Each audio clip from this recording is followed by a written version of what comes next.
and I've got it scheduled on my All right. Telegram. All right, Gone we're but good not to go. what was that AI workers? Oh yeah, it was from Time Magazine. It said a Kenyan OpenAI used Kenyan workers on less than $2 per hour to make Chat GPT less toxic. So Whoa. yes, slavery, gone but not forgotten. Actually, it never left. Yeah, but the Sri Lankan and India ones will get like $8 an hour maybe. For their Fiverr AI art. All those Indians on Fiverr must be seething. Oh my, yeah, they have to like hyper compete with see, this is what globalization will be. It will be Africans and Indians competing over who can generate the most AI stock art and getting a wage for it. Yeah, me and Pharaoh and Matthew Stout and Cringe. Well, what's his new name? I can't. I don't want a dead name. What is it? Assel. You're talking about Cringe Walker's like new account? Yeah, what's his name? Lou Templar. It's like Lou the old, Templar, yeah. Yeah, it's the old English spelling or interpretation of saying Lutheran Templar. Yeah, we had that. Did you see a bit of that? The AI art, but it's funny because like Pharaoh's an absolute tyrant when it comes to the time, and which is good because like you need someone to rein me in. But anyways, well, I mean, people are. I hope people are exhausted over this AI art thing, but me and Pharaoh were actually planning a content minded. But anyways, this is the Digital Archipelago, episode 27, Mark Fisher Appreciation Week. So, boys and ladies and gentlemen, what am I talking about? Gentlemen, you haven't checked your analytics for that 0.001% of women that watch this stuff. Yeah, I mean, there's some. I have some e-girl followers that tell me that they watch this. Well, that's what matters. I know. I think daughter of Albion probably watches this, but anyways, this is episode 27, Mark Fisher Appreciation Week. So please, ladies and gentlemen, sneed your super chats right off the bat. I mean, come on, what am I doing? Holy cow, 1.1% age and gender female for the last 28 days. Man. Wow, it's not entirely men on my channel. Look at that. That's amazing. Oh, we already have some super chats. Just call them that super chat. Oh, we're talking about sneeding super chats. Give me 1 second. Here we go. I love that. This might be my permanent AVI for all things with regards to the Digital Archipelago. I love it. I have a new profile that a fan of mine made. My new Twitter profile is me edited as Ignatius J. Riley. Because I might as well say it, but because after the stream, the historic Jay Burden over 2 hour long stream, he's never done that. I think he may have come close to Pete Quinones and not even with Thomas, I don't think. So yeah, the historic 2 hour Jay Burden stream.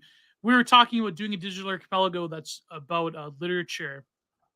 And I'm like, well, like, it would be interesting if you read like House of Grass. That was like it's popular. House of Leaves? House of Leaves, sorry. Yes, House of Leaves.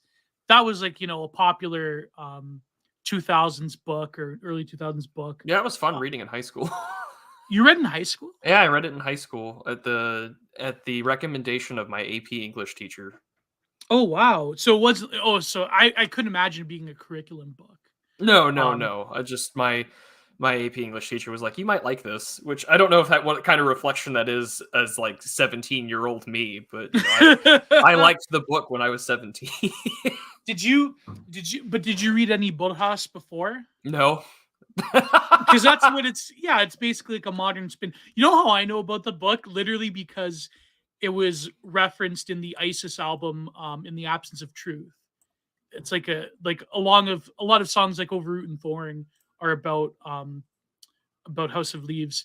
And like I really like the book. I want to read the full thing because me and Jay, we were talking about doing a literature stream because he's like, you know what? I'm just like a lit F slur. And he's like, I never get a chance to talk about literature. I go, well, let's do it. And he's like, Then we'll do this other Italian book, and then he's like, why don't we just do Confederacy of Dunces? Like, well, it's kind of painful for me to read because I'm literally Ignatius J. Riley. Look at this in the chat. Where is it? By Bartholomew with the Red. Ignatius G. O'Reilly. There you go. Oh, I man. liked what Momo had quote tweeted you for. I can't wait to go into my man cave smelling of man soap while drinking an IPA on Prude's podcast over a new profile picture. I said like $20 off promo code the Content Renaissance. One day it will be big enough for sponsors. I'm surprised that AA doesn't have sponsors. I'm sure he does, but I'm sure he doesn't accept them. I actually got a sponsorship email last week, and I don't know if it was spam or not because I've never gotten one before, but it was like for obviously with a very Chinese name for an exercise bike, and it's like, yeah, we could deliver one to your house. It's like a $700 value, and I was thinking to myself, there's no way in hell y'all are going to be shipping an exercise bike out to the sticks. I almost thought about taking him up on it, and I was like, well, no one else I know does it, so maybe I shouldn't. But if there was a based art supply brand, I'd hawk that. They'd be like, there was one person that said his friend had a company that specialized in Chinese carving knives, like for printmaking.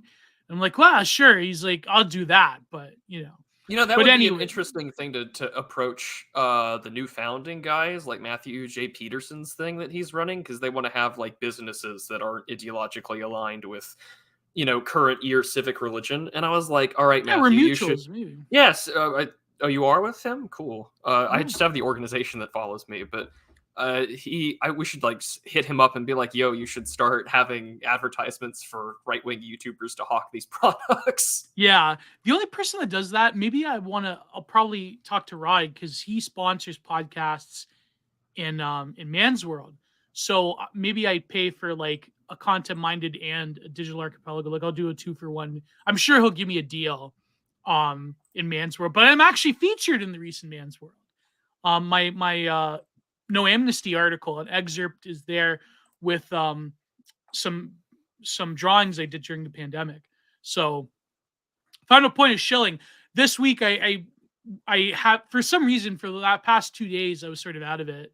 But I probably tomorrow I'll release part 2 of Necropolitics, because the first episode got more views, but not a huge reception. But I think people on Substack liked it more, because that's like, there's more suits on Substack than there is on, on YouTube. Well, I shouldn't say that, but I shouldn't say, I say suits enduringly, but it's just that I have a bunch of streams planned. Like apparently I'm recording this Saturday with, what's her name? Namakates, the Incel podcast. And I also want to do a bunch of episodes for Content Minded. But anyways, final point is shilling. You were on Dave's channel last night with Jay Burden, speaking of which. Yeah, I was on Dave's channel last Tuesday. We sort of talked about the concept of de-atomization. Dave and I always kind of like talk past each other, because on his streams he'll review my work and then I'll do a video or an essay sort of going over his work.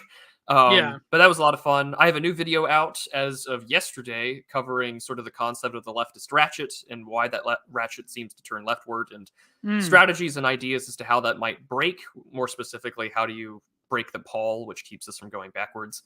But it's out there for anyone who's interested. I want to bring back the video essay of the reactionary YouTuber one day. And then this Saturday, I'll be covering the history of Japanese rearmament, since the post-war constitution makes it more of a pacifist country. Now they're rearming. Yeah. And then this Sunday, I'm recording with These People Are Sick, what used to be the guys over from the Fed Post. Yeah, they emailed me, but they haven't gotten back to me. But maybe you could remind them that I did send them an email. I can. So yeah, I'll record with them on Sunday afternoon. I don't know when it'll go live.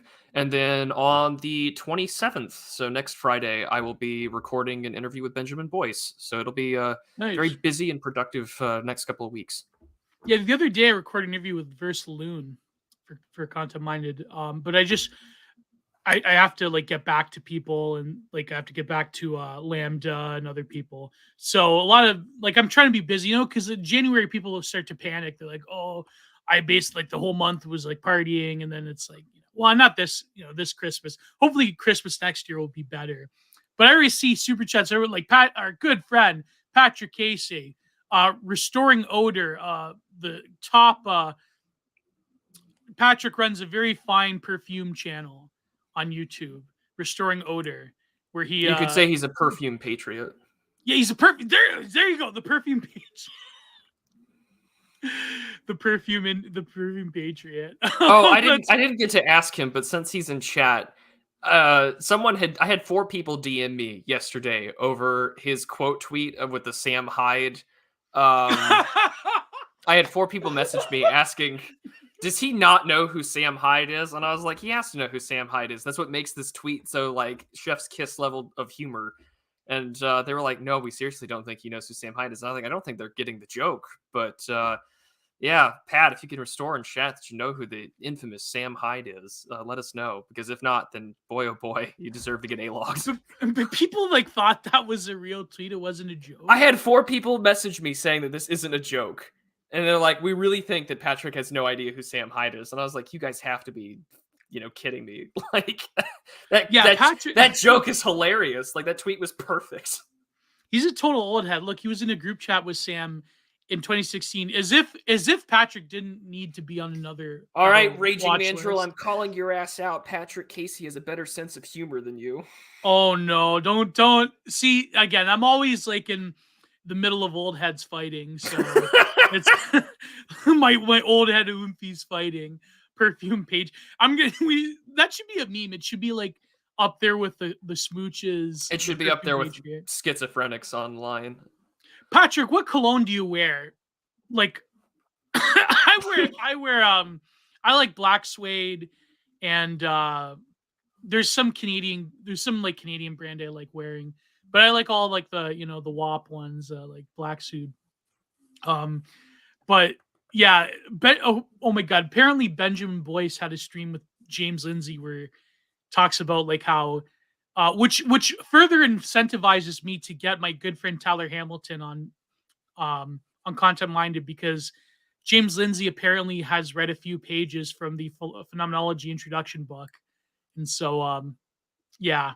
But I'm desperately awaiting Patrick Casey's cologne choice. Anyways, final point of show. Prude, what do you have coming up this I like Bleu de Chanel. Oh, come on, Pat. Don't. Oh no. Oh no. Bleu de Chanel. What normie plebe tier choice? No, I'm kidding. Bleu de Chanel's pretty good. It's from Banana Republic. I had some from Banana Republic. I usually don't wear it. Yeah, I mean, well, he's Irish, so his cologne is Jack alcohol. Daniels. Yeah, yes. What's an Irish? What did the Irish drink besides what whiskey did they drink besides like the beer is like Guinness, of course. Well, there was an Irish import called Teeling that I used to very much enjoy. Oh yeah, Teeling. There you go. I'm not I'm not an alcohol person, so. Well, I'm not anymore. I'm an involuntary teetotaler, unfortunately. Yeah. But I have a friend. I have a family friend like that. I'm a sober cell, I guess, is what you want to call it. Yeah, he used to be my tenant. He's from the Azores, but if he drinks again, he can literally die. So that's why he does. Oh man. I found you yesterday via the Jerry Salt's Carol Dunham video. Glad to contact. Thank you, Underground Thomas. That was a great video. I want to go back to doing our videos. But the Jerry Salt's one was just like chef kiss. That was a great one. Bushmills is Protestant whiskey. Well, there you go. Bushmill. But anyways, what's coming up for you? And then we'll get to the meat of yeah. Oh, I mean, I sort of just went through it all. So yeah, new video. It came out yesterday. I plan to do more scripted stuff in the future. There'll be another Substack out next week. And then this Saturday, we'll be covering Japanese rearmament. And then some wonderful interviews with These People Are Sick and Benjamin Boyce later into this weekend and next week. So plenty of stuff coming down the pipeline for you all. Yeah, there was this tweet that said the Japanese are like one generation away from like the famous beheading picture from World War II. They're like one generation from this and like making Super Mario. So Did you? There's a Well, speaking of weird thinkers, and I think this might be a fun transition to today's yeah. subject. Was Nick Land was tweeting about like, I can't wait for the renaissance of Japanese racism and AI. It's like we should be putting out pride flags everywhere to encourage like Japanese AI researchers to work harder. Yeah, yeah, Shinny-hone AI racism. That's amazing. Look at this, Patrick. Norby Tier Cologne taste. Don't remember that.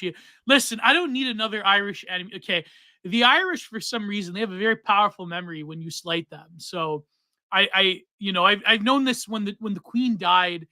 I managed to piss off quite a few Irish followers. So I'm very sorry. Listen, Patrick, it's not Normie tier. It's you have very good taste. I don't need another Irish enemy. So you guys have powerful memories. um, Anyways, we are covering um a number of uh Mark Fisher articles, RAP to a legend. uh I know people who knew Mark personally, and what happened to him was quite a tragedy. uh Not to get into the details, because of course, publicly people speculate why he did what he did, but anyways, this is to preserve his memory. But I guess what we wanted to cover was the lecture he did, which became very popular. What was the view count? Over 200,000 views, I believe. It was called The Slow Cancellation of the Future, if you all remember it. So we want to cover that. We want to cover maybe two of his other articles. But I guess a starter question would be, why was Mark? He seemed to have like sort of cross ideological sway. Why? It seems like out of all the thinkers, maybe because back in like 2016, 2017, you had theory cells like Truth Hill Tom, like myself. Keith Woods did a like 2-hour video on capitalist realism. Originally wanted to do capitalist realism, but we figured like, well, a lot of people, like most people and their brothers, have done a video essay on capitalist realism. But I guess a starter question would be, what what oh wow, Spasticus was a mod for True Till Tom's Discord. But a certain question would be like, why does the Eright in particular have more of a favorable opinion on Mark Fisher's work than others? Is it just because they've read Exit in the Vampire Castle? Or is it because of something within his work that cross-cuts ideologies? I think that's why the leftoids canceled him near the end. That's probably why. But it's probably has to do with Exiting the Vampire Castle. But from what you know of Mark Fisher, why does his work have such a salience on the E-Ray? Like even myself, like I have K-Punk, I have most of his work. But yeah. Well, so this is the fun part where I get to admit that I have not read much Mark Fisher at all, and that I know most of his thoughts or his work mainly through cultural and political osmosis because of so many people I know who have covered him, whether it was like Keith Woods' 2-hour some odd video on capitalist realism or other works that he's covered. I mean, after I wrote that Everywhere at the End of the West article for IM1776, someone had said, oh yeah, this reads a lot like Mark Fisher. And little did I know that Mark Fisher and Leyland Kirby were relatively close and had interviews together. And so I've read up on those, which I quite enjoyed. And then this essay and the No One is Bored, everything is boring, stuff, which I find that there's some interesting, I think that there's cross ideological appeal, because I think that it's kind of safe to say, based upon his lecture that he gave, that a lot of what we are going through right now does feel relatively derivative of what had came before. He poses that wonderful question like, well, what is retro? Could we put songs made today and could we put them 30 years ago into 1993? And I think that you probably could have a pretty sizable number of studios thinking, well, this is just very similar to what we've done.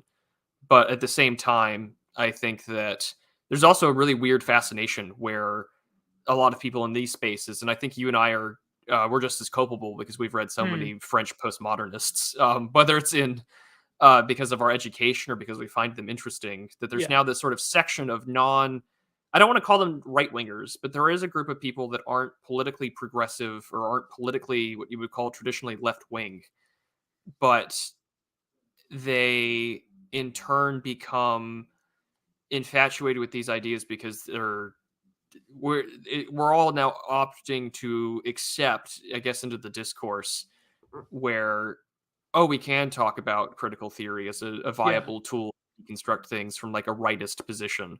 And then of course that has its own problems because then there are a lot of like other rightists that are being like, well, why are you reading these guys, not your own forefathers or I things was like gonna that? say that. Which is a Yeah. very valid criticism. And the person who actually like penned it home ironically the most was Logo de Atlas, who was Hmm. saying Hmm. that you really should be reading American works of fiction and American writers, because if you're not, like, you're viewing America through a lens that is distinctly foreign, and that's a way to uproot you from your own culture. And I was like, well, damn, like someone you disagree with makes a really good point.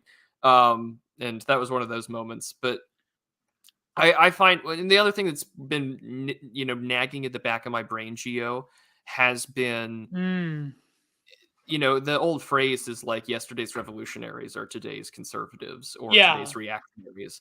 And I Yeah. think one of the It's things true. that kind of worries the hell out of me is that it's like, well, there's a lot of attention given to sort of like Marxist lens of analysis on the right. And there are some parts, if you were to like pull out some selected quotations out of, Marx, Engels, or Adorno, you'd be like, oh, some of this is like true in Yeah. regards to like Especially tradition, Adorno. beauty, and things like that. And it's like, oh, that should probably worry anyone in the back of their head if they consider themselves right wing, that, how much of what we're saying is recycled from the new left 40, 50, 60 years ago. And that Yeah. to me is, I think, a principal problem. And I want to correct that this year by reading more works written in my own language rather than translated Yeah. works. So Yeah. I don't know, but Mark Fisher covers something, especially in the lecture, and I'll try and wrap up real quick.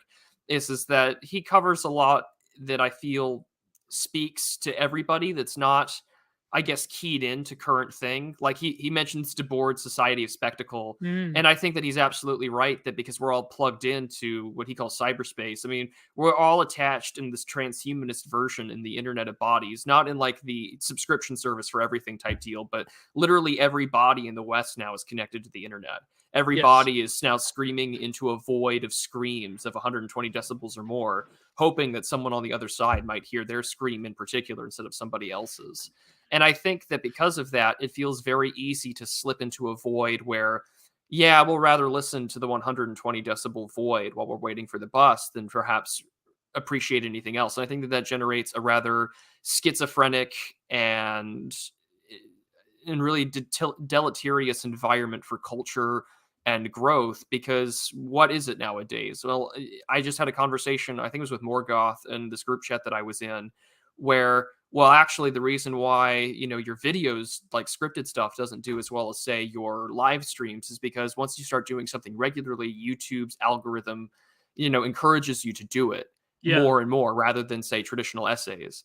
And so, one instance, right? Like, oh, I like doing scripted work. I like writing, but at the same time, I know that the moneymaker is always going to be live streams. And so like you're pressured on a market basis that, well, this is more profitable for me. So I guess I'll just do it live rather than to like sit down, do the reading, research, write, edit, and put together a video and do it that way. And so in a lot of instances, I think Fisher has cross ideological appeal because I think every person, regardless of who you talk to, left or right, normie or otherwise, all has an intrinsic sense that something is deeply wrong.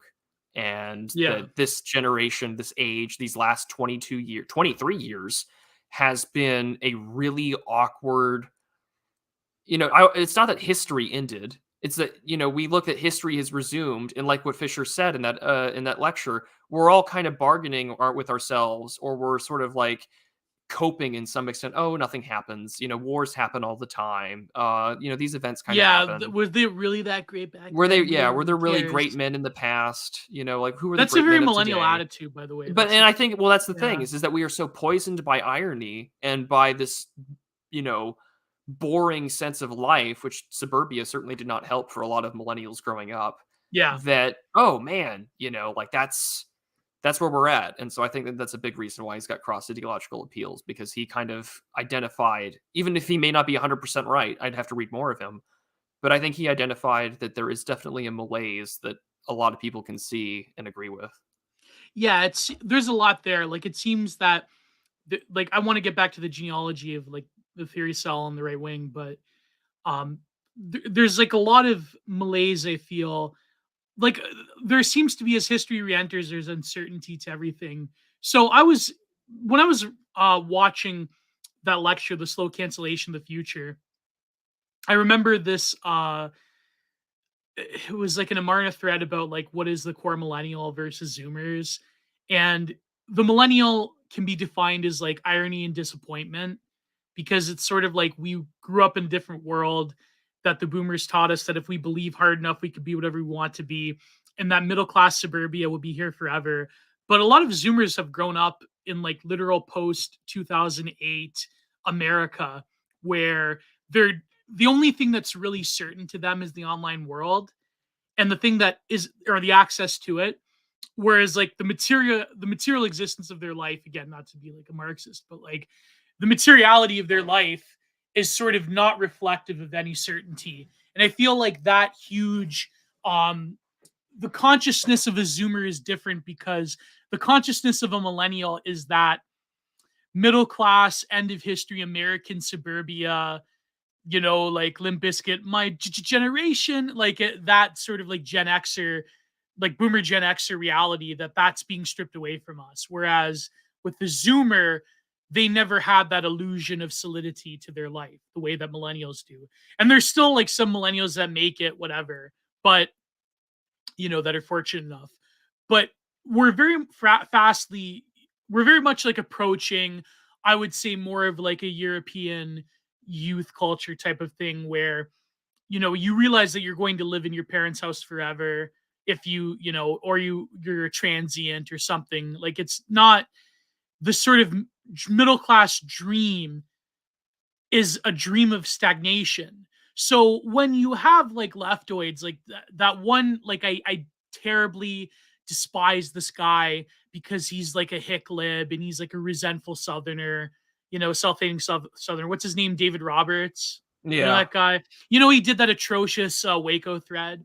He had this tweet the other day that blew up, because of course all these tweets blow up.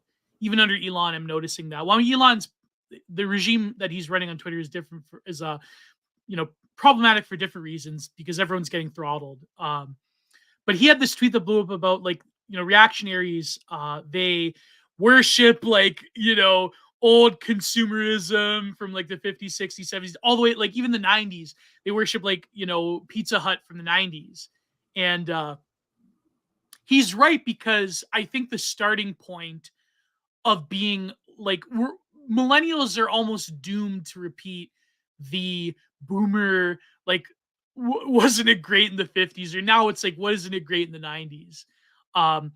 And I feel like if that's your reactionary starting point, he's got to, leftoids that make this like ridiculous critique of like the right wing, they kind of are right in the sense that if that's your starting point in terms of a truly reactionary, or not even reactionary, but a truly like based world culture, then I'm sorry, you're not going to make it. I mean, hey, I'm subject to this as well. I mean, I love, 90s, early 2000s ephemera, as everybody knows. But if that's your starting point to wage culture war, you know what I mean? But before we get to that, your thoughts on that? Well, I think yeah, go ahead, Prud. Go ahead. Well, I was about to say there was also that Troon account that had posted something about how nostalgia is innately right wing. And that was a fun. You saw my Telegram post. That was a fun tweet to see on the timeline. I think, and that even was Irony Bros were roasting this person. Yeah, it was pretty. That's rough. how bad it was. Yeah. But I mean, it's a Giga Chad, yes, though. Yeah. Well, yeah. Nostalgia is right wing, of course. Yeah. Yeah. There's not a what nostalgia does the current sort of lump and prole like left wing have right now? Oh yeah, I remember the days where maybe they'll be nostalgic about the days. Remember 2017 video essays. Yeah. Yeah. Right. Or maybe they'll be nostalgic for the days where they had to like boil plastic bags for Troon Shine. But they'll be nostalgic for the bisexual lighting of bread tubers. Oh God. The or the homoerotic subtext of Disney films. Who knows? But like, remember when Jenny Nichols used to critique Disney films? Remember? What's funny though is that well, all about those things. This is that Jenny, you know what Jenny Nichols? Jenny Nichols is a Ella girl for YouTube YouTube for media our critics. literature. Yeah. Yeah, for lit But stuff. to get back to the point was that yeah, I mean, nostalgia's right wing. I find it interesting though because like even Jack Posobiec went on that rant about Pizza Hut, and I'm like, oh, this is literally him retweeting that rather famous countercurrents article about Pizza Hut in the 1990s, and that was the one Oh, thing that he I thought probably read it too, but he he probably can't admit to that he yeah read he it. can't Yeah. and I think I quote Back tweeted when it one time. I was like, countercurrents was great. Wow, Jack Posobiec was reading countercurrents, way to go. But I have to chuckle because I hate to say it. Listen, and when me and him made up recently, but I think Pill Eater's kind of correct in that the right wing does have this like nostalgia for like the 2016 like countercurrents. I mean, he calls it queer culture, but like like they you could where I think people are nostalgic for a heyday moment where things felt like they could win before the carpet was yes. pulled underneath their feet and they Yeah. fell face first and realized that no, you have no power at all.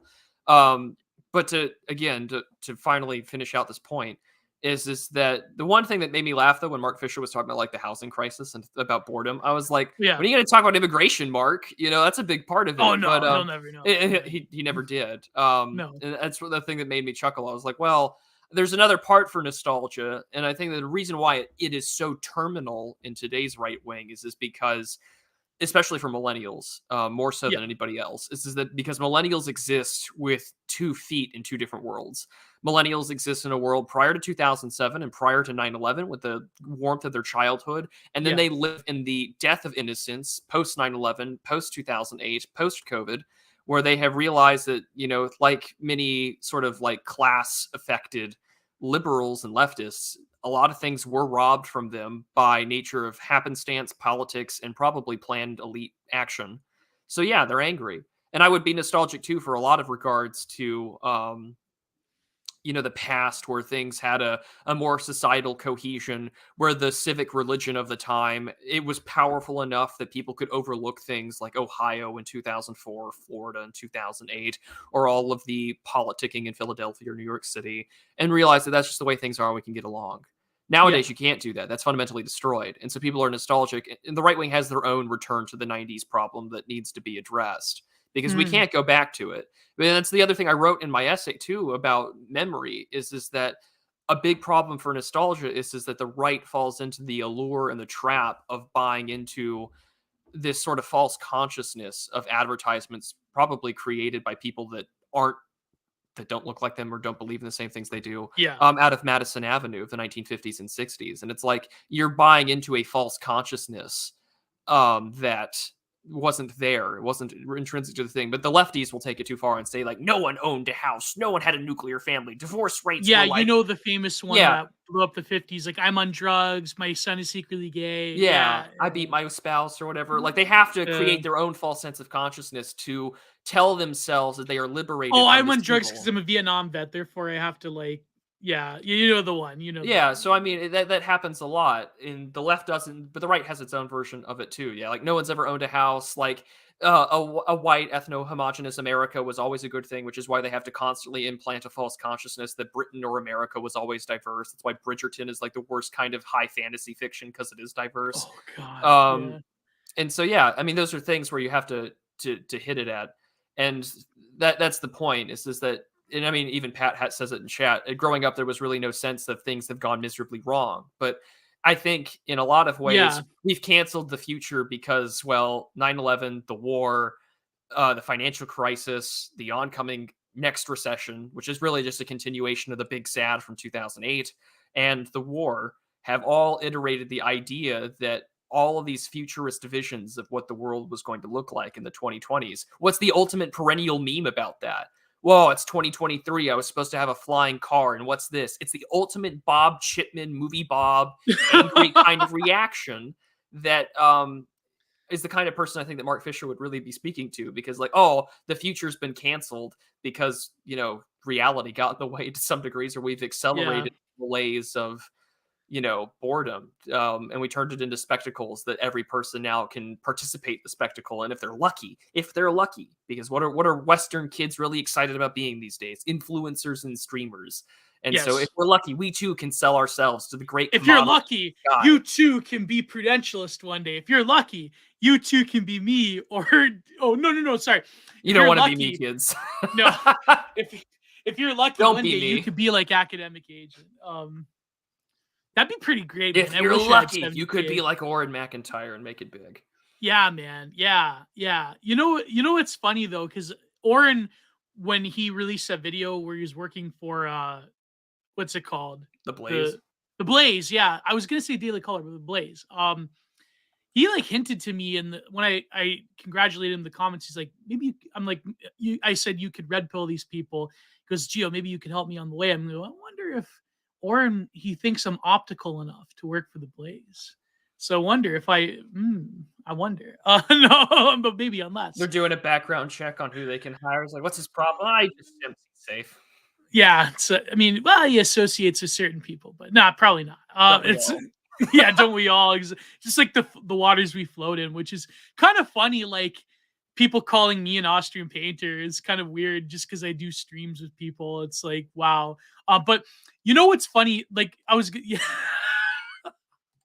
I was gonna say we need to get Jay Burden to listen to this because I think Bob Chipman is a great example of someone where they will oh thank you Patrick, he'll play association matters less these days. That's good, I hope. I think Bob Chipman's a great example of what Mark Fisher's talking about, because do you know the lore on Movie Bob where he wrote that book, the like 200-page book about how the Super Nintendo or something was like the ground shaking influence on all culture to his Gen Xer generation? Did you hear about this? Yeah, I'm Yeah. aware of the book. I have not read it. I'm unfortunately up to date on Movie Bob lore due to YouTube media critic Oh YouTube boy. circles, but I it's have to really get more up to depressing. date. If you have some good, I have to ask if you have some good Movie Bob resources, because I have like passing knowledge of him based on like Dave talking about him and like other people dunking on him. But I know like he worked for the Escapist, if I recall, Yeah, he and worked for the Escapist yeah, magazine, and I this is I like mean, core Gamergate stuff. oh yeah, I mean he was Yeah. the core shit. I mean they're all kind of liberal on Oh like the yeah. Escapist, but I mean unlike the guy who does zero punctuation, he's way more like shitlib video essayist about video games, and it shows even in his earliest work. He's like the proto bread tuber in a lot of Yeah, ways. he's the most honest, I think, leftist too. Yeah, I Like, mean he's if the you dig most. up his tweets about like redacting all reaction, like he is the most honest. But were you gonna say? Oh, yeah, I was supposed to. Yeah, he's the most honest, and he is the most sort of like he is the most angry white liberal I have ever met because he But he feels. tells the truth though But no, about because he's things. so Yeah, honest though. That's why Jay Burden and I find him to be such an amazingly fascinating character because he's the most it's like Nightmare brutally. Vision reading that Yuck Mood book. He's like he admits that all of Yeah, it's right. That 2017 Jared Taylor was right about things, but like he can't. You have to say, well, this is bad, and this is why the left has to work harder. Blah blah blah. But yeah. go So I ahead. mean, Yeah, because he's an honest, disaffected, dispossessed white liberal, yeah. he has to rage. But because he plays a part of the liberal hierarchy or the progressive hierarchy or the leftist or whatever word you want to use these days, however tickles your fancy, because he has to play within that weird intersectional hierarchy. He can only rage at what he's been robbed of, but he can't go against the grain and say, well, there's some elements of the left that I've also played a role in dispossessing me, and I can't talk about it. Also, I'm like fat and creepy with women. That's why, like, even the I twice mean, I'm fat canceled and Lindsay creepy with women, Ellis. but Well, yeah, but you haven't ever been like publicly like, oh fuck this guy by Lindsay Ellis or something. no, So I no. mean, You know what's funny? Because I remember the second time gifts came on my street, came on Content Minded. I actually promoted it with that tweet with like Lindsay Ellis, and I'm like, this is me and Gifts and Given, and it's like it's the Bob Chipman like thing with Lindsay Ellis where she blocked him. Like, oh god, Lord I have thought that was mercy. funny. Because not to say, I mean, they both have black hair, but not that they look similar or anything. Um, but no, but for those who don't know, it was where just like a random Lindsay Ellis tweet before she got canceled, Bob Chipman posted the photo that like from 5 years previously where they met at a Comic Con for some like weird reason. I don't know. It's like it was like creepy male feminist vibes, put it that way. But what was it? Well, It's the traditional male feminist, it's yeah, the yeah. cuddlefish strategy. The cuddle. Oh God, yeah. But what was gonna say? What I was gonna say was that it plays nicely into what Mark Fisher was saying, because when it comes to popular media, you can there is a salience in the sense of it's true that popular media, especially nowadays, basically influences the zeitgeist or a moment of a particular culture. But Bob Chipman literally grounds this Nintendo system as like the apex of all Gen Xer culture. And really, you can have this delusion where, or I would say, internet driven schizophrenia, where you can say that my particular nostalgic pop culture import influences everything. Like it's like people saying that, although I would say there's more truth to it, that like no, actually it wasn't 2008, it wasn't 2001.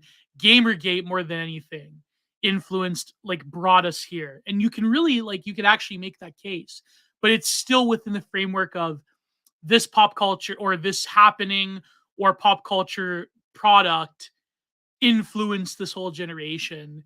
And it really is not the way in which classic, in different periods, the way that popular media and art forms influence generations. But at the same time, like Mark Fisher's saying, well, basically all we're condemned to is the return of the same, in a sense.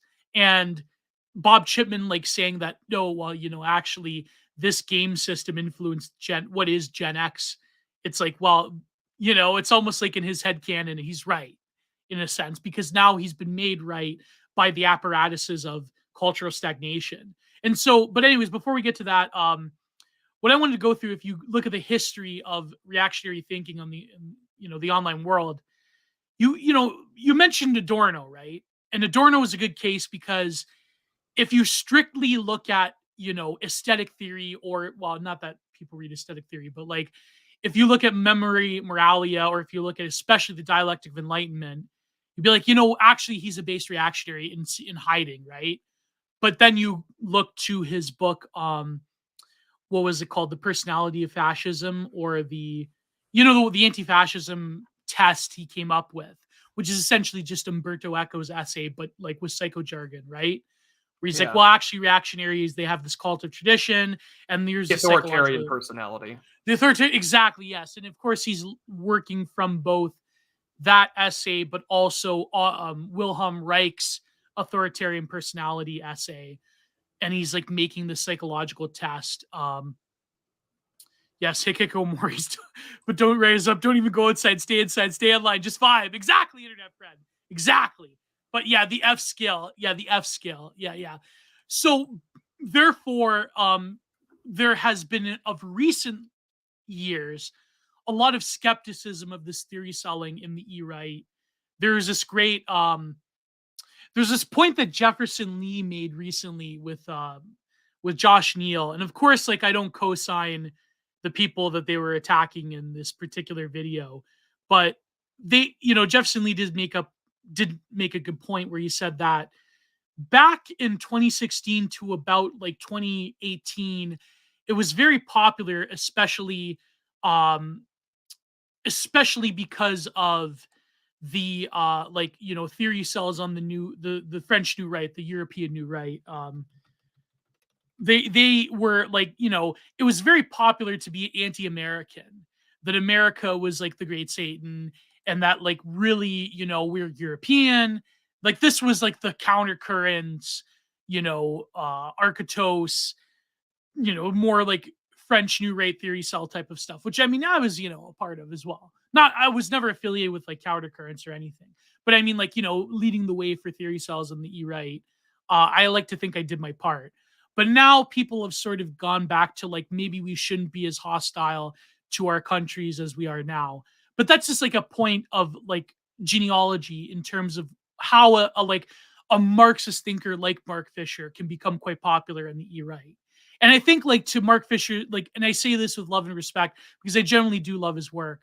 Um, of course, he's never going to like address other root causes besides capitalism as to how for Britain in particular, why their cultural scene has stagnated, why like terminal like global neoliberalism has basically seized all life. And because you have to realize that Mark Fisher, another point of genealogy, is that he very much was operating as opposed to his friend Adam Curtis, the documentarian.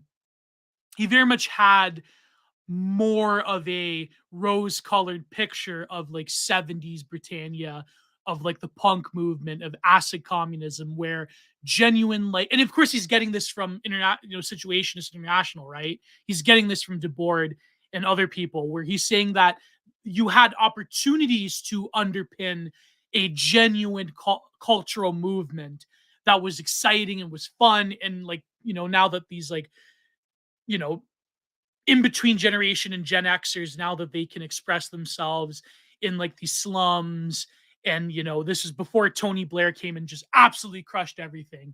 Maybe Academic Aging should cover the works of Mark Fisher. But, before the Blairites before New Labor destroyed everything, Britain had a chance of creating a genuinely on the ground type of movement, and this is with the acid communism essay, right? Which is that culture can break those reified forces of capitalist production, reproduction. But then as time goes on, as the late 90s, early 2000s, Blairitism took hold, that was extinguished. And now you have a cancellation of the future.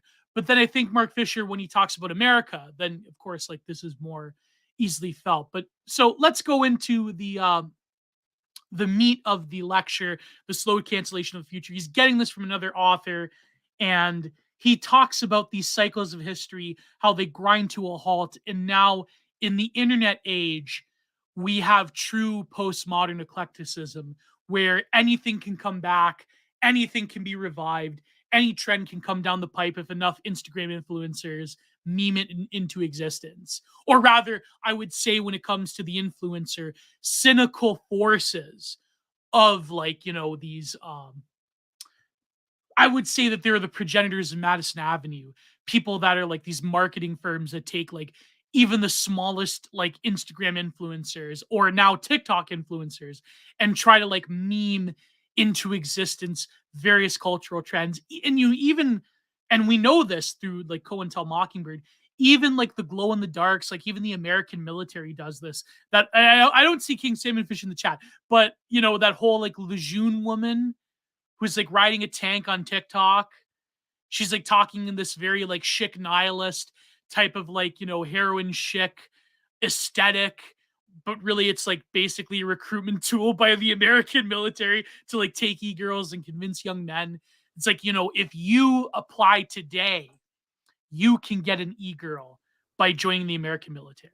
That would be if we really did get to that point, we'd be no better than like Boko Haram convincing young men that they could afford a bride. I mean, bride price is a huge North motivation Africa. in sub-Saharan Africa to join terrorist organizations. It's like hoflation be real. So if you want to afford a woman and a bride, then you can do it. So GI Bill GFs, America always did that. Service guarantees waifu or something like that. Well, even World War II had propaganda like that, where it's like if you go and fight, the Austrian painters, then maybe when you come home, although I would say that was true though, because the GIs that did come home from World War II, they did get their wartime waifus. So I mean, the boomers were a product of men coming home and basically, I'm not gonna. Again, I am trying to cut down on the sexual fantasies here on the Digital Archipelago, but you know what I mean. Well, I mean, the boomers came about for a reason. The culture was also different. I mean, wartime, either A, war bride, or B, just marriage right before I leave. That way I have a girl to come home to or something like that.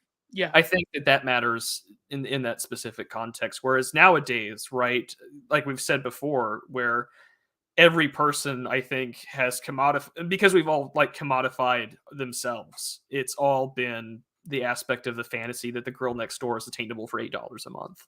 Yeah. And that will definitely end things in a lot of regard for any sort of future recruitment thing.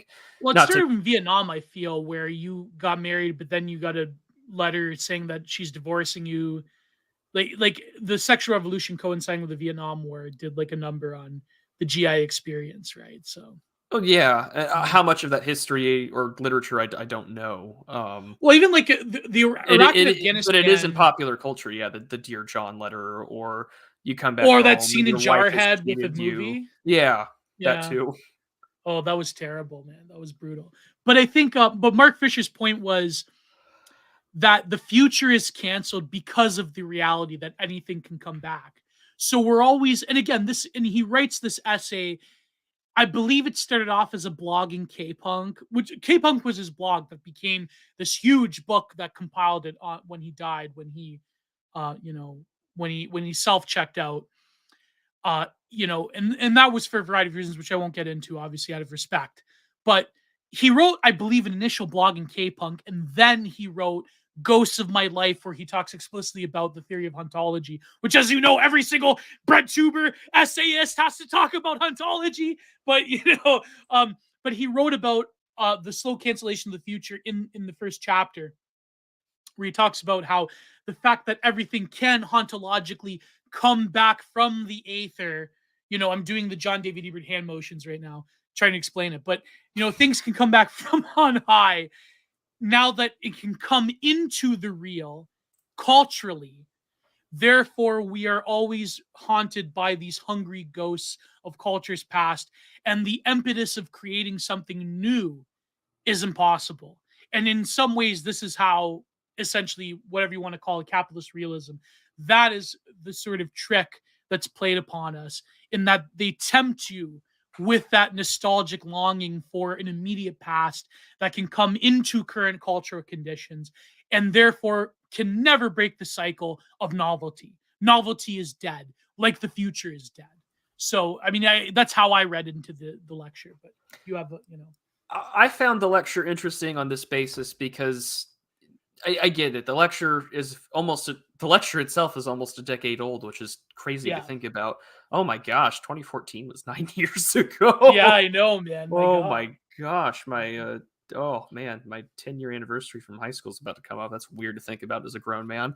Yeah. But no, what I thought was interesting is that this, it offers a very gloomy picture that in some regards is absolutely true. That yes, we are old enough to look back on the past and realize that some things are rather derivative. There's been a rather slow evolution or no evolution at all. But then again, I feel like you have to look for it to hear otherwise. Mm. Even the top of the charts do still have certain trends. But however, it's all wrapped up in this sort of bubble of nostalgia. For instance, there is like a rather popular trend of YouTube videos right now where it's like you're in a bathroom at a party in X year, right? And so Yeah. it'll be like a muffled version of some of the top beats from that specific year, 2015, 2013, 15, 16, 17, 18, 19, 20.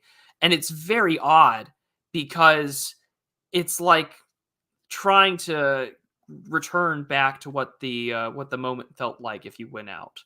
And some of the songs I could easily recognize that are very in those videos, they're awful, right? They're like it's pure nostalgia Yeah. bait. It's pure. It's in a lot of ways I don't like them, but I think that they're an interesting cultural artifact in regards to we want to relive the past, and I can hear in the different songs and tunes that it would be that they are distinct. Or for instance, not to bring up one of my favorite things that I find interesting is that you know, horror is different than what it was now. Like because of generations have changed, because things are interesting, because we are longing for the past.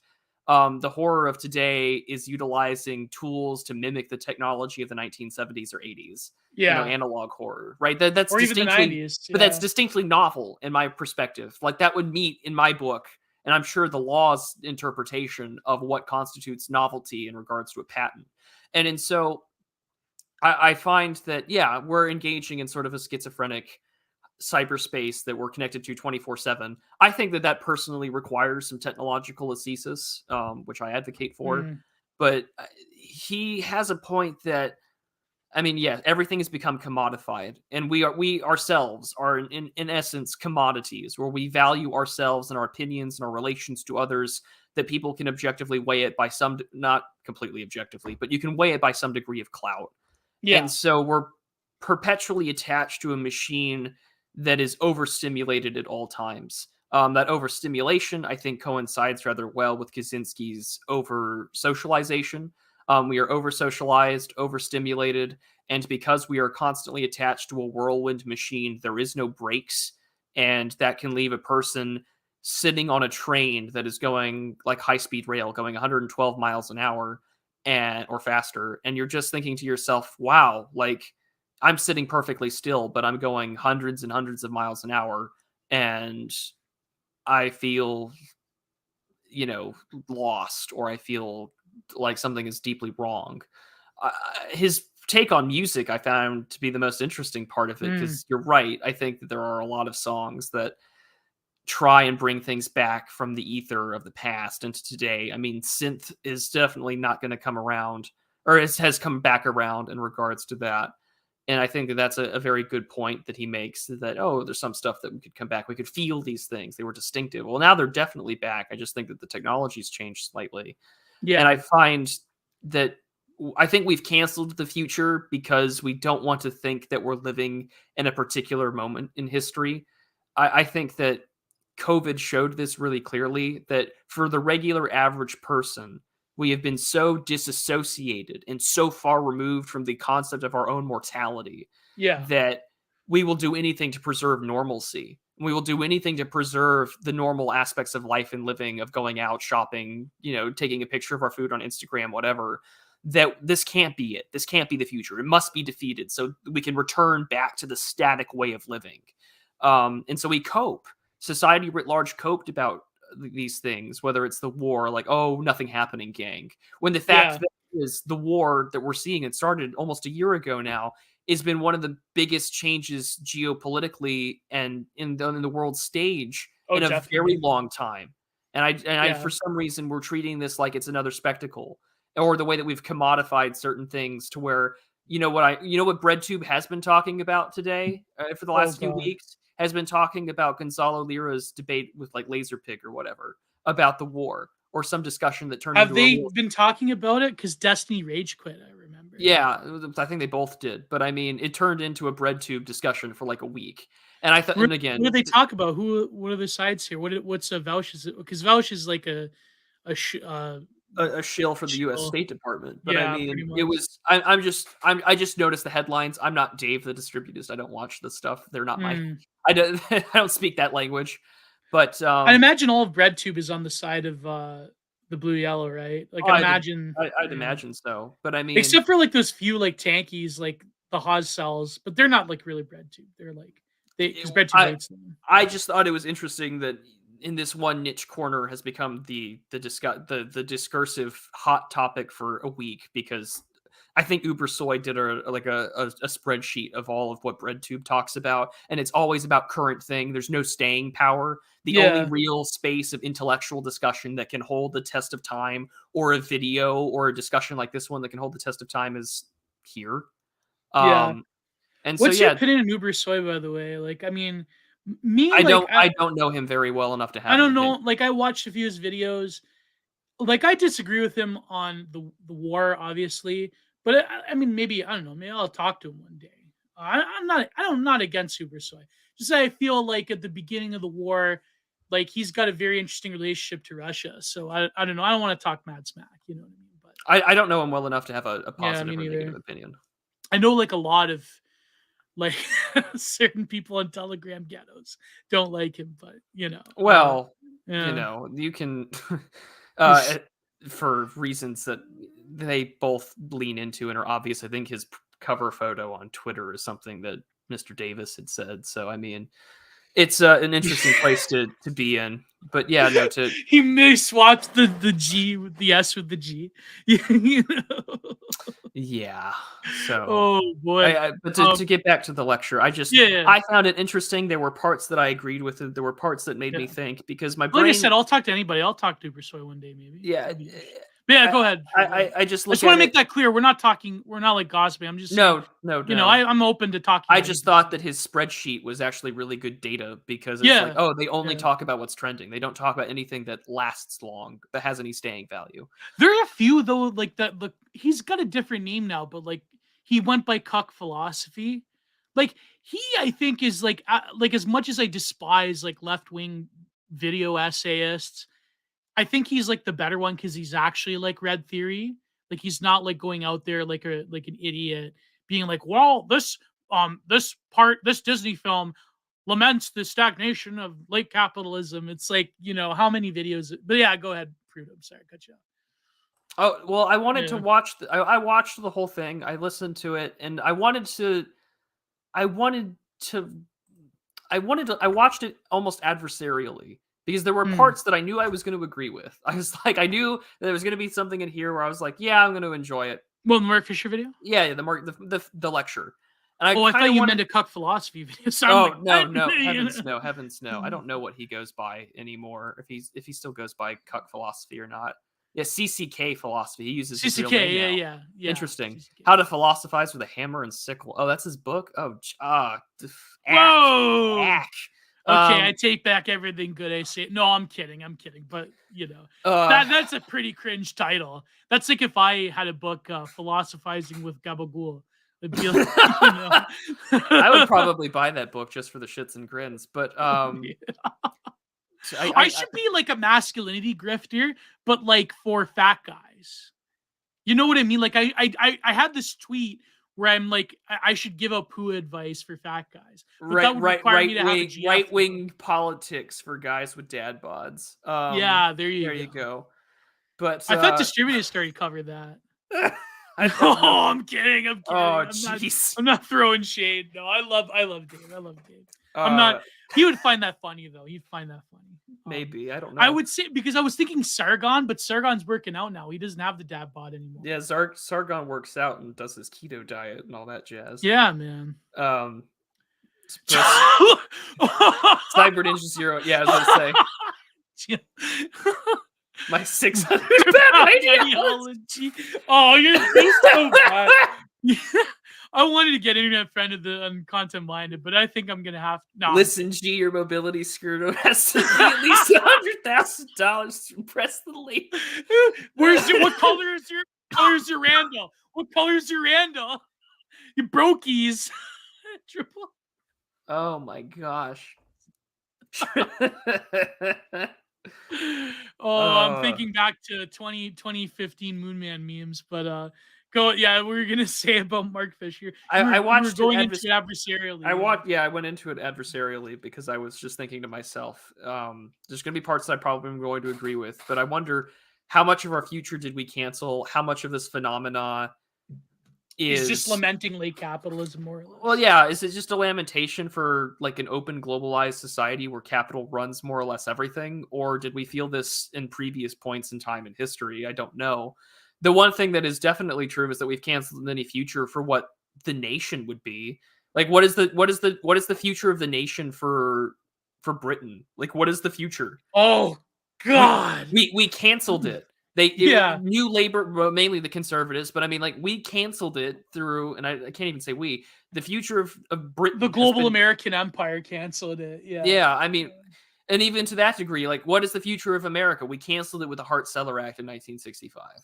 We canceled any degree of it because it's bizarre because like we're very anti, like there's a lot of anti-democratic sentiment in the right wing, and someone had posted a bit about democracy from Theodore Roosevelt saying that democracy promotes race selfishness and has actually preserved like the white Anglo like ideal across the world before people it would be like invaded. Immigration every time, more or less. Yeah.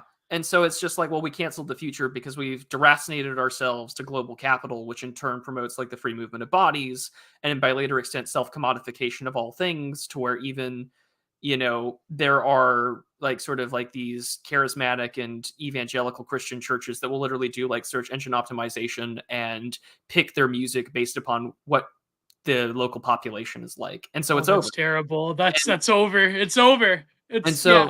All of these things that have taken place and these sort of like silent, soft coups of open capital and other geopolitical happenings, all play a role in regards to what comes next for the future, because the future's not a pretty picture for anyone. You like that was a big thing that was the takeaway from Millennial in 2022 was that Mhm. all the European accounts and personalities were like, yeah, things are really fucked. Things are really dark and things Yeah. are not good. And like with all the valid reason in the world for it. And it's like, yeah, it's a tragic picture because like the future got canceled both by the war, but it got canceled because like this generation, this particular present era, doesn't matter how old you are, everyone has a certain feeling that shit's really gone. Like Mhm. that's why there's so much nostalgia on the right wing more now than ever, is because we have no fleeting connection to what 2 generations ago would have been considered normal, or even Yeah. 3 generations ago. And so it's like, oof, like it's pretty bad. And I think that that's a big part of it is that, yeah, it's a lamentation of late capital, but at the same time, I do think that novelty is being created in places that you aren't going to find in the mainstream. I mean, but at the same time, what are we creating that? Not this is not a dig. This is not a dig at Dave Martell or the Biz Archives, but they're bringing back the old trend of pulp. They're bringing back the trend Yeah. of biopunk and sort of these Lovecraftian fantasy stories that used to be a dime a dozen back in the 30s and 40s and 50s. And that's great that it's coming back, but at the same time, it does beg the question, well, what's novelty coming from? Where is novelty being made? Is it the electric state? Is that kind of novelty? I don't know. And that tends to be some interesting things that I think that we're dealing with, is that can we create a future, or are we too far plagued with this mind virus to do it? And I think maybe because I do kind of buy into the great man of history, that I think it will require great men or a great group of people to like sort of Mm. shake us out of that malaise, because a lot of us on the right, left, doesn't matter where you fall in any sort of political label, I think everyone kind of has like feeling of like, ooh man, like things are really bad. And well, it's easier to mope, and it's easier to do the chud. The perfect example of this is the chud jack, right? The West has fallen, billions must cry. Or even now, like the Sopranos, yeah, Tony, like the West has fallen, the West has fallen, yeah, now billions gotta die, like Yeah, the one uh with AJ. He's like, "Yeah, the West is falling." The what? What? The why? He goes, "Yeah, no, millions must die." What? Like, and so like to me that's the ultimate form of the future being canceled, is the chud jack eternally screaming that the West has fallen and billions must die. Which is yeah, why you have to keep it white pilled. You have to. Donald Trump gaming is right. You have to have an optimistic view of things, because if you buy into that form of defeatism or just constant lamentation, um, yeah. I like this you'll point by you'll be King waiting for Salmonfish about Superman. Lejeune. Um, yeah, I think the Lejeune woman was thoroughly routed as a psyop.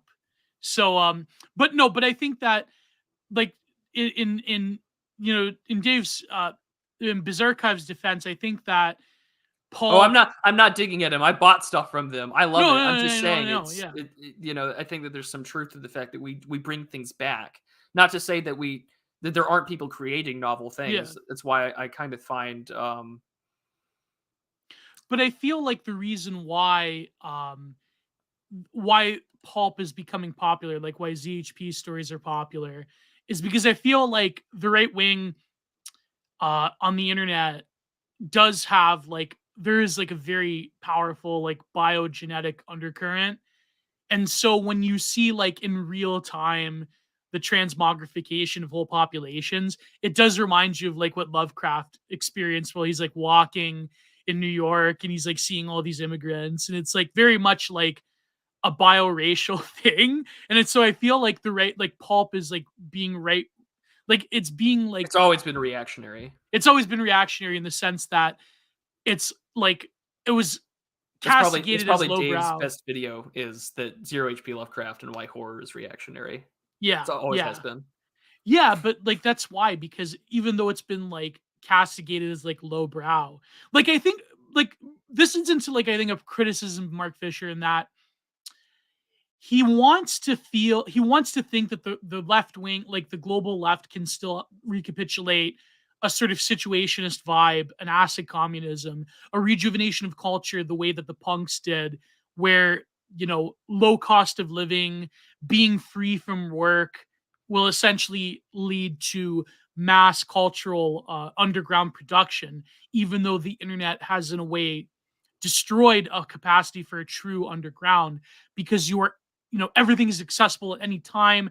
There's no geo-locking. There's no, like, apart from, like, if you manage to maintain a small group that is, inaccessible to people. Unless you manage to do that, most things on the internet are accessible because by definition, the internet relies on transparency of information. I mean, it really doesn't. I don't want to, I don't want to reify it because there are many instances where information is blocked or throttled or so forth. But in general, the ease of accessibility has led to this stagnation because it's ultimately always going to be at your fingertips. But the one criticism I would think is that a lot of leftoids, when they critique right wing nostalgia, they don't exactly have a good cultural position themselves because what is left wing pop like culture? It's pop culture in general. It's like literally like Netflix series and stuff like that. And the reason is because they are creatures of the present. The present must consume everything, as we said before. Um, but also I would say that the liberation of the subject from work, I mean, apart from people who, well, like you and me, who I know it sounds terrible, but like I think very few people can live as a neat and produce things. Whole populations being quote unquote liberated from work. It's like a leftist point where if people like it's Karl Marx said this. If you're free from the machinations of work and having your labor taken, the sort of surplus value of your labor taken from you, then you could, be free to produce culture and philosophy and great works. But the vast majority of people like that are free, That didn't quote unquote. happen. No, it's never going to happen. I mean, look at nowadays of people that are on like that have some sort of like um abstract relation to work and the way that they sustain themselves. Put it that way, to put it lightly. They don't produce like a lot of great works. Like I don't think that UBI or what EBI? Yeah, UBI, Universal Basic UBI. Income. Yeah, like all these bread tubers years ago, they were fascinated with this idea because of like Chapo, right? That if you That give and the people, Yang Gang crowd. oh yeah, secure the bag, right? Like I don't think that's going to produce a society of philosophers and artists and scientists. I don't think. I mean, I'm skeptical of that. Put it that way. So yeah. I mean, what are your thoughts on the freedom from work rather than the freedom of work? I mean, that's you mentioned the Hart Sellers. Was Hart Sellers the one that destroyed freedom of association in America? No, that Or was no Hart Seller. That is the Immigration Act. oh yeah, sorry, yeah. I mean, in a Uh, way, it kind of did, but I yeah, we canceled our own future. yeah, Or well, if I was born in a canceled future. That would be a fun right yeah, wing. I might tweet that out. But anyways, I don't know what I find to be like. I don't think you can separate man from work. And maybe I don't know a culture that can. I mean, maybe the meds can with people that avoid going to work and can yeah. somehow develop, get a pension for 40 years of service, and you haven't I been mean, there hey, for. man, I'm that's you have to be Mediterranean to produce good works while not working. Like I me. guess they are that's the genetic axiomatic presupposition, right? That Yeah, but at the same time, like I think for most people in the West, that there are a lot of people out there that I don't think can. And I mean, there's also an innate cultural thing. Oh, it's like, well, yeah, this will make it more convenient. You can go have a picnic or whatever. And it's like, well, that sounds stupid, Like, I mm, think that not to be like a complete luddite or something, but I think that by nature of making things way too convenient, all yeah, one the big thing about that what that does is that it really does destroy our ability to comprehend things. I mean, yeah. people own computers, but unlike when computers first came out where you had to learn how to program your own stuff, that isn't really there. um and so unless you're like a big Linux person, right, like, or a computer scientist, it's not like you're going to be in a place where how these things operate. And in fact, we've Hmm. created a generation of people that are um oh, what are the two species in the time machine? Like in the year like 382,000 AD. Orlocks and Aloys. Thank you. Yeah. And it's the alloys that are completely dependent. And in a lot of ways, I feel like that comes into play here. But Yeah. and so like, oh, we have all these like magical machines that other people make that we're like totally reliant on. And when we separate ourselves from the work, we separate ourselves also from the understanding. I think that there's a really Yeah. deep I think when we separate ourselves from either work or really any or an environment of learning, I think that that's probably the biggest thing that irks me is that I have to a big reason why I started this channel is like, well, I moved, I'm out of university, I'm not doing like speech or debate stuff anymore. And it irks me because I'm not reading or I'm not learning as much as I should. And Yeah, so that same was with a me. big chunk about wanting to do the channel was just like, well, it'll force me to read, it'll force me to interact with ideas and do those things. And so that was been the big benefit is that I started buying books and I started reading more. And I said, Yeah. good, my brain is being engaged. I have to do something. I have to work. I separating ourselves from that is one problem. But the second issue is that, well, you can't go back to Little England in the same way you can't go back to like an Little Town isolationist America. America. Like you can't Yeah. because geopolitically speaking and realistically speaking, the side that wants space and the side that wants to win will outbreed and create the technology and create the Or strategies breed to via defeat you. osmosis if they don't physically breed. Yeah, right, which is what Yeah. the left does. And so I think that Fisher has a very important point that because we're perpetually in cyberspace, we're perpetually taking opportunities from ourselves to create spaces that are selective in forms where we can either be doomers all the time or we can rely on other people creating knowledge for us. I mean, how many times I'm guilty of this? I'm well aware of this. How many times have I or other people have cited the works of other videos like we just have Yeah. earlier? I mean, I just cited Dave's video, Or and it's just tweets. like, or we do tweets, right? Or we cite threads. You know, look at these Yeah. banger threads. You know, it's like, oh, it doesn't they do have it creates sort of this weird dysgenic format for people, and I think that that is something that we've done is that we've canceled the idea of actual cultural progress. It's not technological, although technology will eventually, I think, have its limits. Because what have we done for like the last 75 years, or really the last 120 years? It depends on what number you want to use, but I will use since 1945. We have used technological progress and all of the hisses and the smells of oil and silicon and plastic. And we've used those smells to mask the rotting corpse of cultural progress. Mm-hmm. Because what is progress today? It's liberation. And what does liberation innately make you? It makes you a slave to passion. And what does cyberspace do? It makes your passions accessible It 24/7 makes you a at all slave to times. passion, transient sterile relations. Yeah, it's no, it's true. Ah. It's true. Yeah, the Nordic see Donald Trump game. The Nordic man needs it, but the Mediterranean man does not need it. So I don't know where you're getting that. No, no, but it's true. I think that Mark Fisher, like the criticism I would have is again, he doesn't address. I think. Oh, okay. Here's my observation.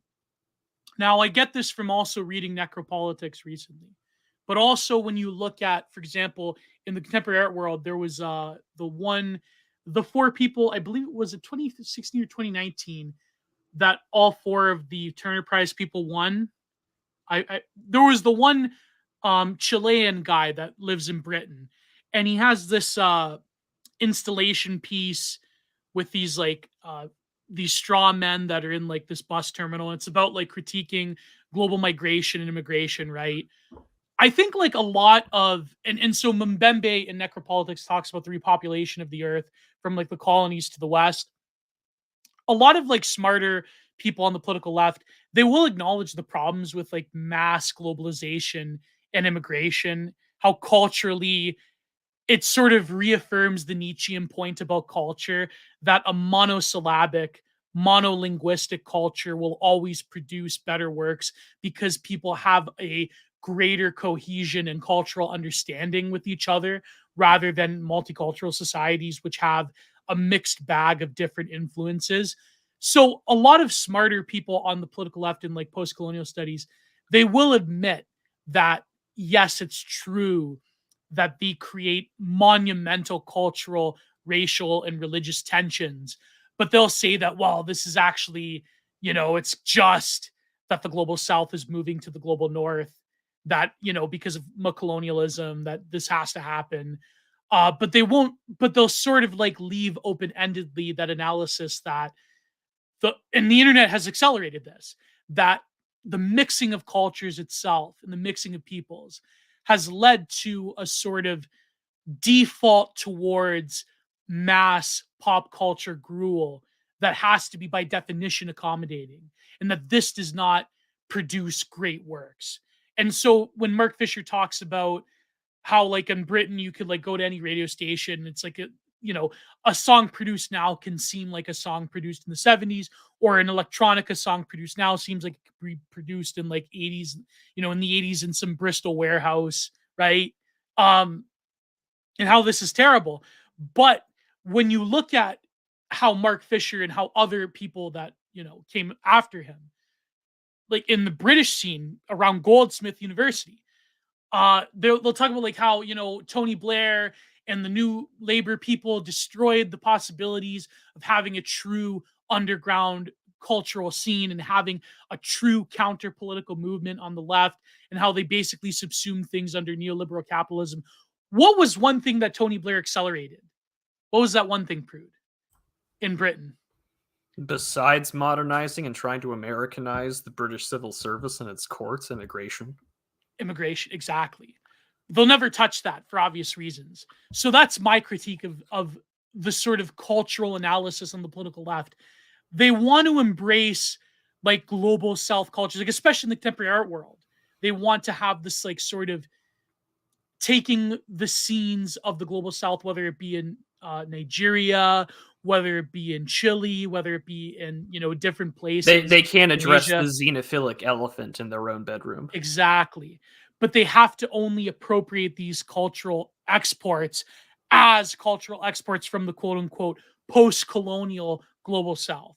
So you're no longer an artist from Nigeria. You have to be I'm a black person of color artist from Nigeria. Like this is what Diana Havas said right before she left. She's like, you're no longer a woman who is an artist.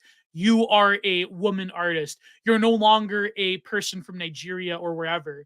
Because Lagos has a huge art scene nowadays. And, it's like you have to only sell yourself as a quote unquote post-colonial artist, right? So the political left, they may have a good analysis on cultural stagnation, but when it comes to their solutions, they submit themselves to it. Like again, Mark Fisher, he talked about this, which we'll get to the end because we have to tease that because that's the most popular one, the Vampire Castle, right? He doesn't really address. He does in some ways. He's thinking about. He's smart enough to know, but he doesn't really get. Okay, why does the political left operate on this like cancel culture basis, right? Like, what are the implications of it? Like, it's sort of like nowadays. I mean, a lot of people have been taken up by the whole discourse around Steven Crowder going after, like, basically nuking the Daily Wire, right? The whole Daily Wire, Normicon media empire, which is, I applaud Steven Crowder for it, even though I don't exactly think that Steven Crowder is a positive cultural force.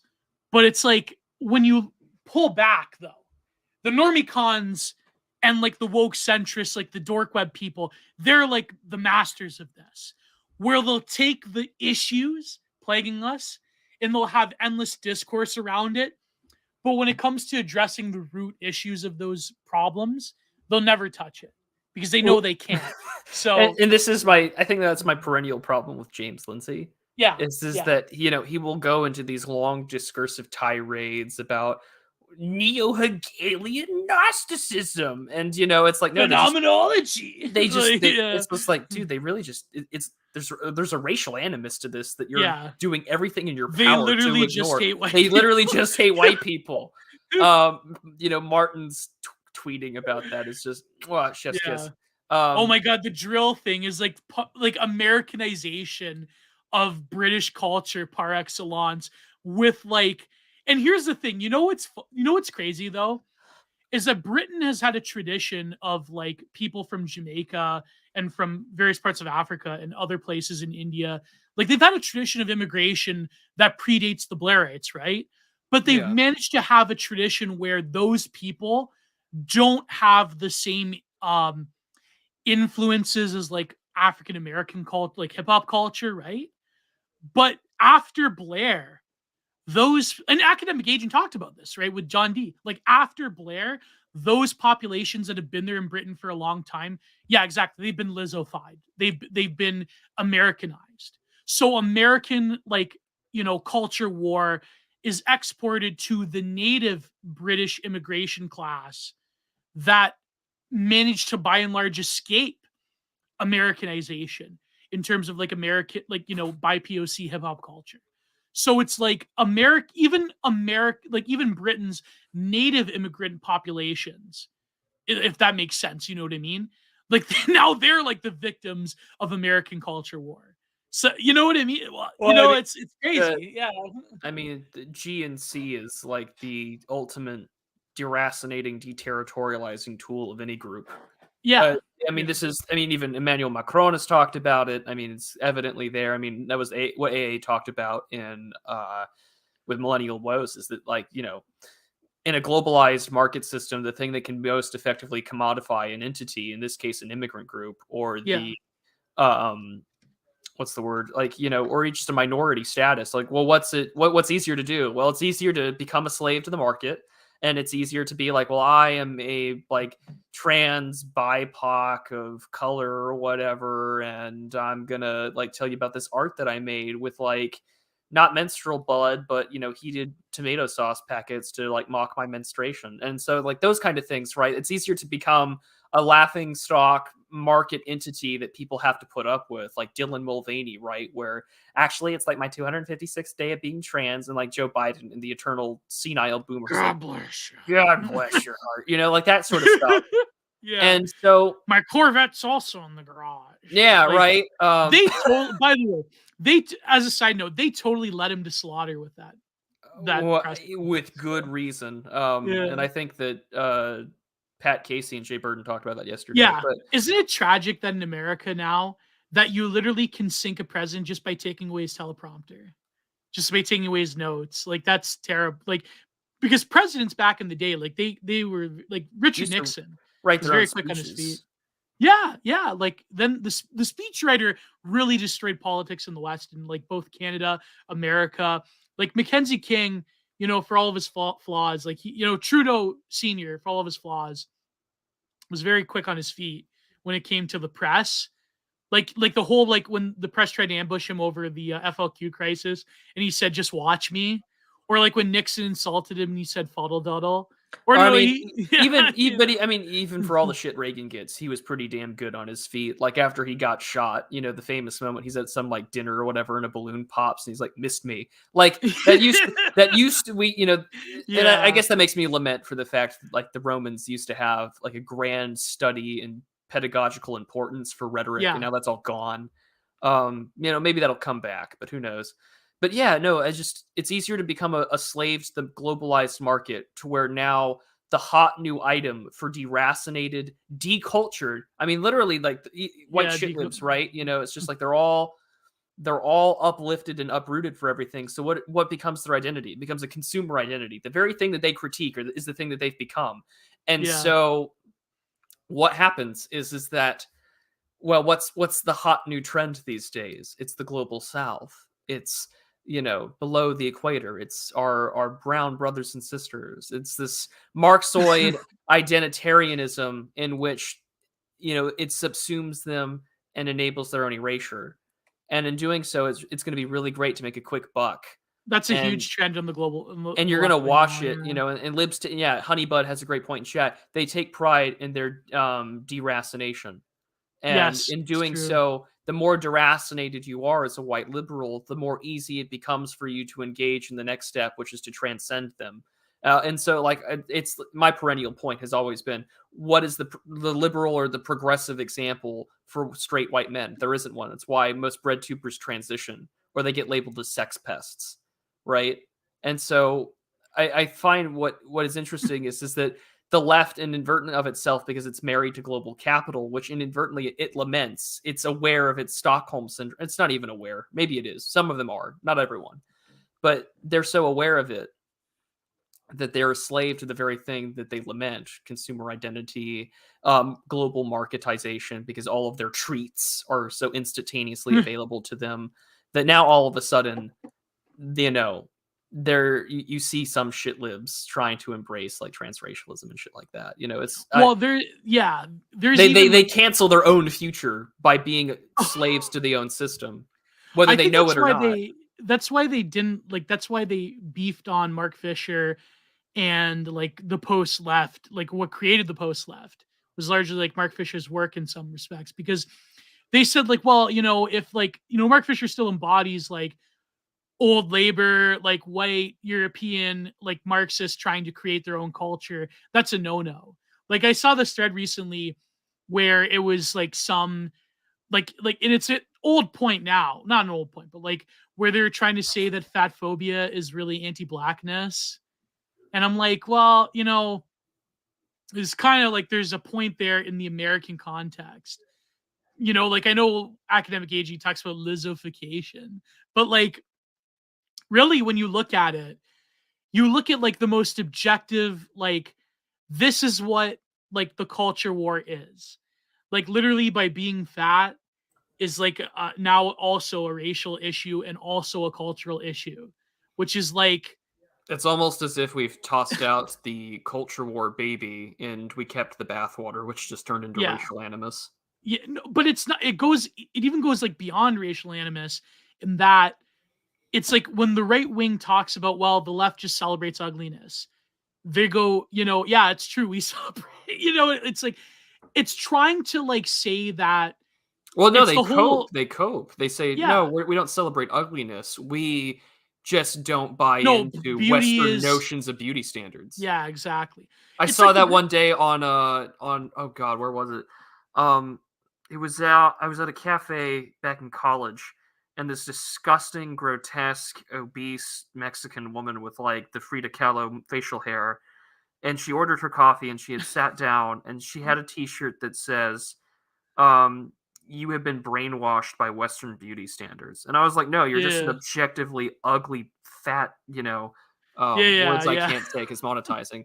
But yeah, no, it's No, but very I real. do I think that like it is true that there was a certain, like I said that thread in response to that one like leftoid fat guy.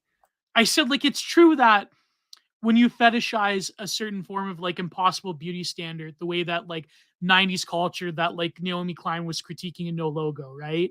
Like I agree, like there can't be like the whole like right wing dude bro, like like the sort of like shaming stuff. I agree, like it's not exactly going to like objectively help a huge number of fat people, but at the same time, you can't like make this argument that if I want to pursue like objectively like being obese, like let's like I know this right intimately is not good for you.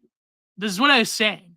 Like you can't like the objective cold hard black pilling reality is that your body cannot sustain that level of weight.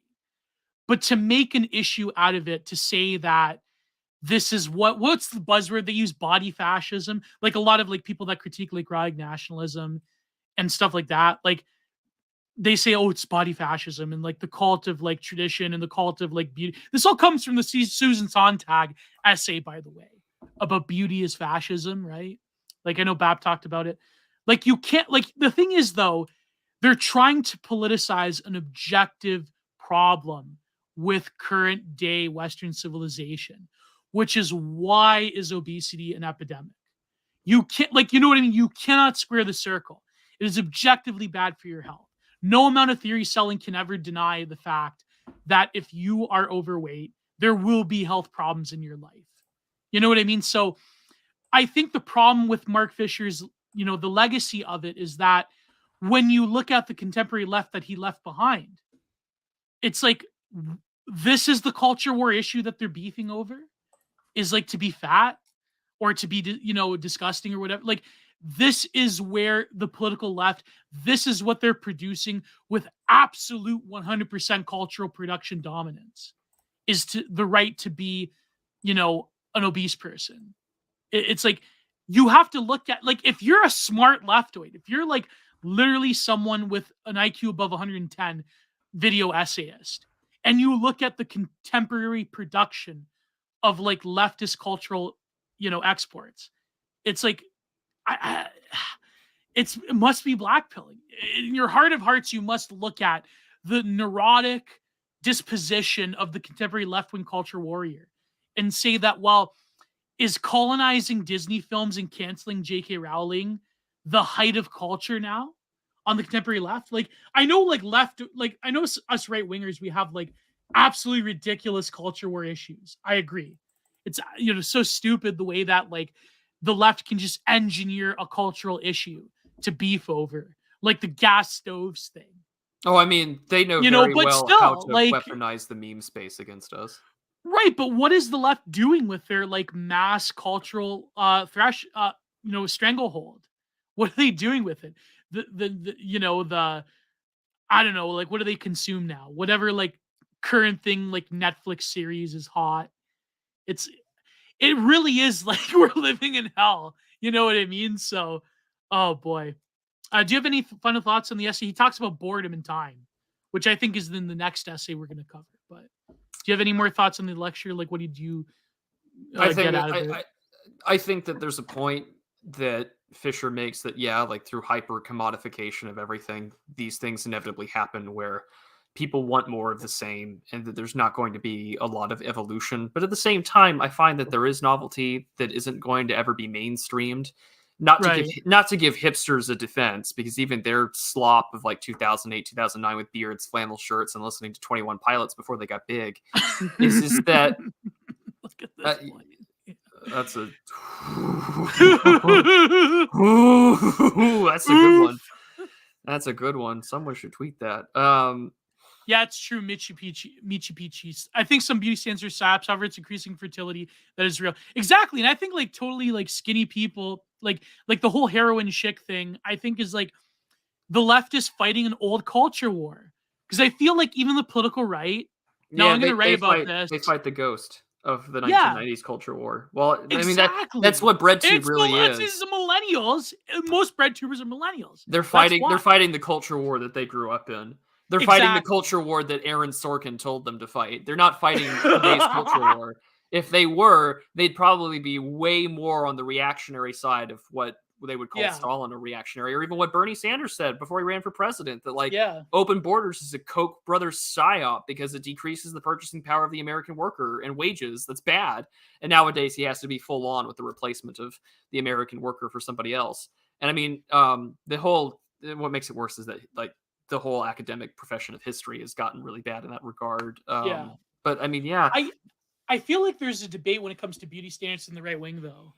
Right, because I feel like in the most side, which is like inside of you, Gio, actually inside of everybody on the right wing, there are two wolves. One of them is Gio Panichetti that says she looks good as she is. The other one is HP Lovecraft that says she could lose some weight.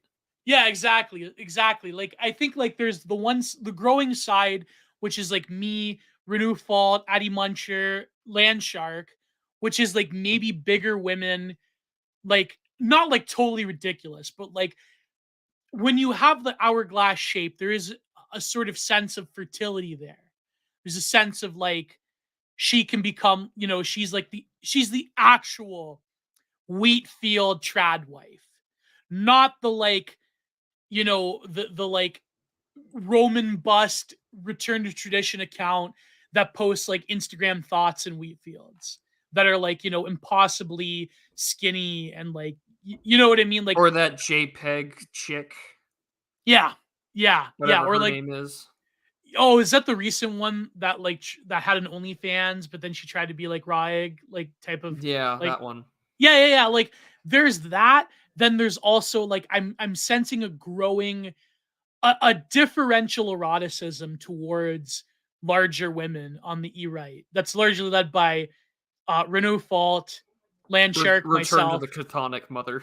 Exactly. I feel like that is like very interesting There, you know that account, Yaki Slut on Twitter? He also posts Yeah, that. yeah, Like yeah, it's yeah, yeah. uh, I know the account. That's where I got that meme from. yeah, yeah. So there is a divergence in the right, I'm noticing. But in the political left, I mean, it's total like celebrating transmogrification. Like it's totally like Yeah, you can't beauty at any celebrate size. attractive women. No, you can't. The only attractive women they can celebrate are like alt girls Or that have OnlyFans. alt girls who have OnlyFans, troons, or morbidly obese black women. Yeah. That's it. Those are your options. Whereas If in the you're a political leftist, right, if you're a you can have leftist, that's what you yeah. got. It's like literally like you know the average millennial couple where it's like a soy jack like skinny fat dude and like a humongous like 7 foot tall obese woman. Like that's the average the average like millennial couple. Whereas on the political right, you can have like you know your choice is Instagram influencer Wheatfield women or Addie Muncher girls. So that you know model for Score Group and model for what's the other one? The other one, the one that Ivy Snow used to model for. I have no idea. Please listen. You know, the more I talk about like pornography, like the more I just out myself. It's like, listen, I only have a huge collection of female nude models because of you know for drawing academic draftsmanship purposes. That's the only reason. Okay, because I'm an artist. The other problem too, though, especially in America, although it's happening in other parts of the West, where it's just like, well, you know, most people are fat nowadays, and so like American Apparelist. there you go, American Apparel. Oh man, but I yeah, mean, this one because Shrek, Millennial, and thank Rapunzel. you. Yeah, Rumpelstiltskin with the Millennial Yeah. Man. Yeah, but no, I mean, in America, it's so bad with the overweight thing that there can be.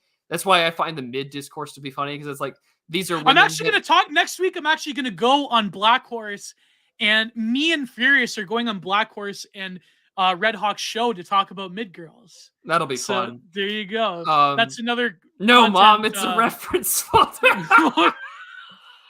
Oh dear Lord, it's our references. But I mean, there's this bit where there are women that would probably be average in a normal like society, but because they're not morbidly obese children, they know their value by certainly just not being fat blobs.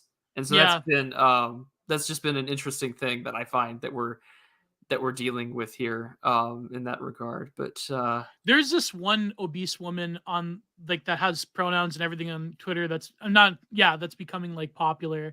She had this thread about fat phobia, but then like she got like spoofed on by all these other people. So but get Josh Neal. Well, Josh Neal was on Content Minded, so I'm gonna have him on again. But no, but yeah, steam to the super chats if you want me to continue my my neat content renaissance. I'm doing a digital archipelago drinking game one day where every time Gio says something on the bingo, I'm taking a shot. I know I will die of alcohol poisoning. Well, sure. No, I'm not gonna. Let's see how many shots MG can take. So sure. Never mind that. Let's see what else have I scored. Simping. So anyways, moving on to the next article. This article was from what year is this from? It was in K-Punk, but then it was published in it's called No One is Bored, Everything is Boring. Let me see if I can put this on screen. And 3 a.m. magazine. 3 a.m. magazine, yes. First published in the Visual Artists News Sheet, July 21st, 2014. Let's see. Oh, yes, it lets me. There you go. A lot of this is from his talk, too, about boredom. Yes. I mean, he's innate. I think there's a lot of truth to this, wherein, you know, our form of boredom is not the boredom of our parents, where although, you know, growing up, you know, if you're bored, you know, like you can always like clean or whatever. And it's like, okay, I'll find something to do. Right. You know, nowadays it's like, well, I'm bored. And he's like, well, I guess I'm going to just like sit on my bed and scroll through Twitter or TikTok or whatever and like destroy my attention span. That way boredom can never, ever happen again because I'll only be bored if I have 5 seconds of listening to one piece of content, which is why I must have a second screen playing something else. Yeah. And it's me just too. like, oh my gosh, that's where we're at. And I think can't exist without consuming some piece of like media. It's true. Yeah, it's what's that line that Kuveife Anon said about women, where he's just like, you can't, like, they don't think for themselves or whatever without the context or presence of a man. It's like, well, that's not true. Like, I'm on my phone without a man. It's like, well, you literally just brought up or something. But Yeah, he like owned her. That exchange. but it's like but crazy. it's like that with everybody now. Like, we can't exist without consumption, or we can't exist Yeah. without some stimulation, because our brains have become so habituated to hyperstimuli, as Mark points out, not just in this essay but also in the lecture, Yeah. that, oh man, we stop existing when we stop consuming, and that's a big problem. Exactly. Yeah, no, it's true. That's this modern subjectivity right there. And it's bad because, like, I've realized that sometimes I'll do it. Like, if I'm catching up on somebody's content, right? Like, I was catching up with your talk with Jay Burden. I literally was playing a video game while listening to it because, like, oh, I've played this game before, you know, like, I still get the 30-second video game combat loop rush that I enjoy, but I'm listening to content where I am and I'm thinking to myself, oh man, this is probably not a good behavior. But so I already told myself for Lent I'm not going to be on Twitter for 40 days, so maybe that'll do me some good. Man. But so I think, like, to consume is to not consume is to not be. Like, I said this today with one of my hilarious stock photos, where I said I'm consuming product, I'm owning the libs by consuming product, right? It was the recent people saying that you shouldn't buy the new was it a book or a game? What is it? The Harry Potter thing? Yeah, the Harry Potter game. Although some of the reviews are pretty damn funny, like the one that did "You'll Never Be a Real Woman" in the first letter of all of the reviews. That one, yeah. But this one guy, this like Twitch streamer, like got like ratioed to oblivion by saying that don't buy it because it's promoting like transphobic ideals. But I'm thinking, like, does the video game itself promote transphobia, or is it just that J.K. Rowling, that's her brand, that all these millennials, that's the only thing that she's known for, is to them is being a TERF, transphobe? Yeah, which I have to laugh at because who posted that? These YouTube video essays, they're all millennials. They all grew up on Harry Potter. Like, Jenny Nichols grew up on Harry Potter. They're all Harry Potter is what I mean. Even I'm really bashing Jenny Nichols on the stream. My God. Yeah, maybe she'll find it and be like, "Huh, so this Canadian guy, you know." But I look forward for the day where she does the stream in her bedroom talking about Gio Panichetti. This far-right this fascist artist Gio is talking about me on this obscure podcast, talking about Mark Fisher and artists. Yeah, that'd be the day. That would be the day, is when we like cross that, you know, ecological membrane into like media criticism YouTube. I can't believe I called her a girl for this. Oh yeah, Bartholomew the Red. Oh my god, this Canadian incel did it 3 Oh, what a time to be alive! What a time to live. Source, I made it. Yeah. Source, I made it. This is the thing though that I love about this, is that we are traditional. If we don't consume, then we don't exist. Yeah. And but my point was that, like, to own the libs, you have to consume. So the left is ultimately like, and so what is the right wing? What does the right wing become when we do that? We just become these disgusting consumers ourselves. Yeah. Like, I'm owning the libs by buying a video game by producers and video game developers I never read wear Harry the programmer Potter socks.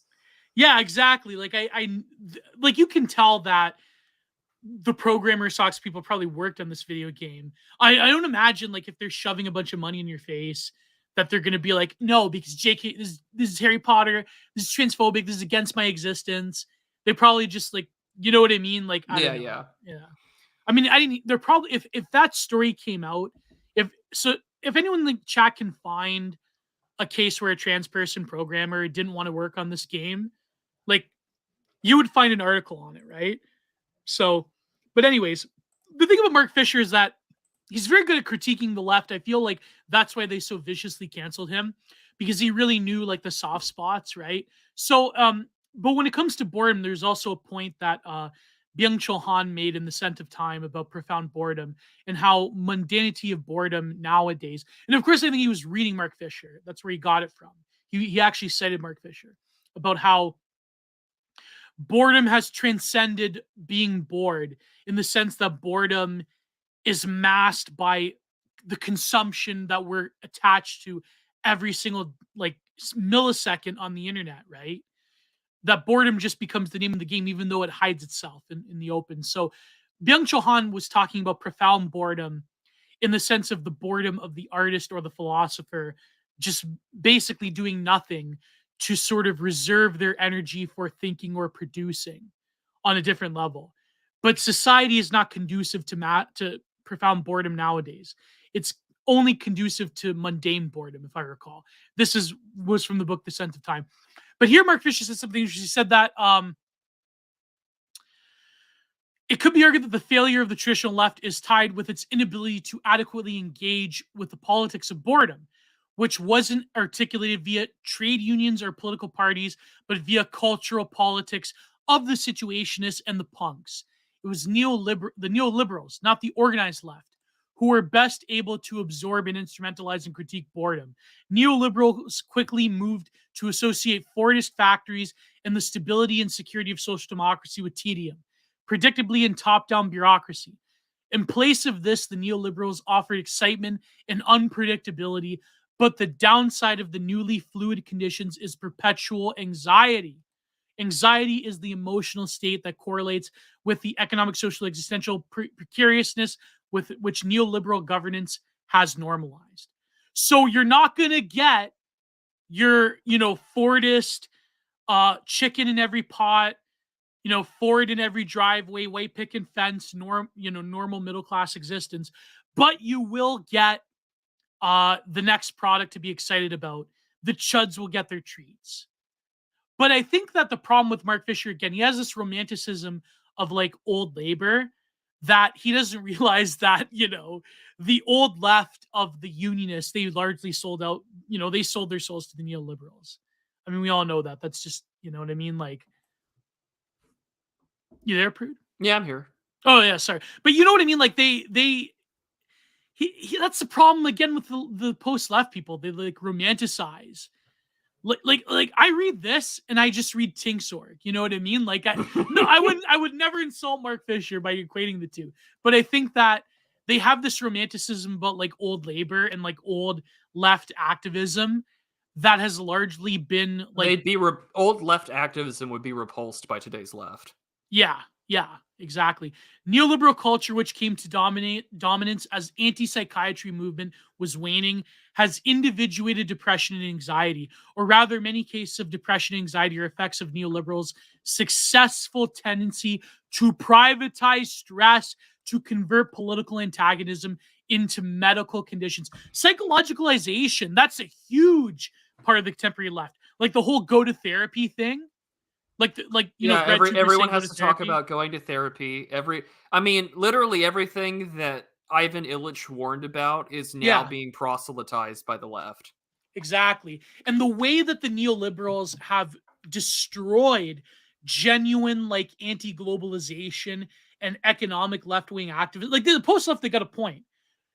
They don't give you a solid existence where your material conditions are met. Now, I don't agree with the sort of like, Marxists and the post-left people. I don't think that, material conditions truly, satiate the soul of most people. But I would say that the way that the contemporary left has played this game is that they don't care about like, they know that your material conditions are destroyed, after 2008. They know that it's done for. They know that, the American empire can't ensure you the level of comfort that the boomers had. But you know what they give you instead? Representation. They give you euphoria. They give you cultural products. They give you, non-transphobic Harry Potter equivalents. So representation is a psychological mechanism to give you a form of existential worth in the absence of true political and economic representation. That's like Mark Fisher's point. So, what do you make of that, Prude? We've watched, it goes back to what I said earlier, is that we've watched a great bargain or, political takeover or co-opting or almost like a white blood cell eating an infection where what was absorbed was this old left 1.0 in the face of global capital being like, well, listen, you can focus on these obscure cultural nitpicky issues while we can ensure that the treats stay flowing, the representation comes in, that we can have black elves and hobbits on the latest, desecration of Tolkien's Yeah. grave. But I mean, But even they're now, psychological, but they're psychopolitical treats. well, yeah, I You're mean, not what are the treats? They're seeing it's you're like always jacking. you're gonna have to feast on the Z slop, You're, but you're not.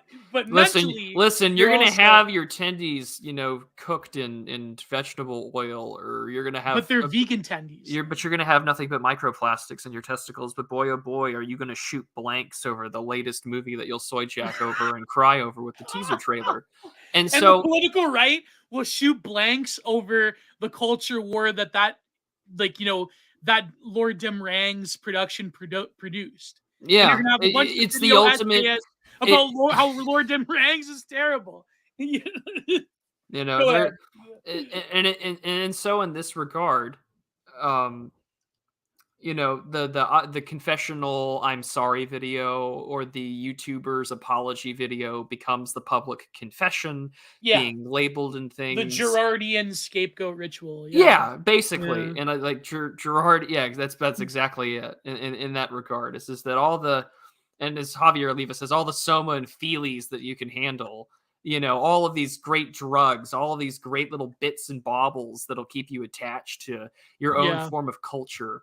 And so now, when we get bored, what are we looking for? We're just endlessly scrolling, waiting for the latest controversy. We're waiting for the biggest thing to blow up. And the right is just as bad about this. We feel like, the E-right Twitter is dying, and so we got to wait for things to come back. When we're really just it's all waiting dying. for some. And So Elon cut her engagement, cut her nuts off. And so what's everyone getting excited about right now? Brad Palumbo made a tweet about, debunking the connection between homosexuality and pederasty, and it's like, oh, this guy got caught liking minors on Instagram in 2018. Like, excuse me. And so, is that true though? I don't want to slander anybody, but is that true? Yeah, you got caught. Yeah, it was. But on Instagram, like, how old were they? Like high school, middle school. I feel like a lot of these, like this guy, this was sort of a blow up back in 2018. Yeah, look at this by Cody Browning. Oh yeah, his pro white like X-Files posting is Kino.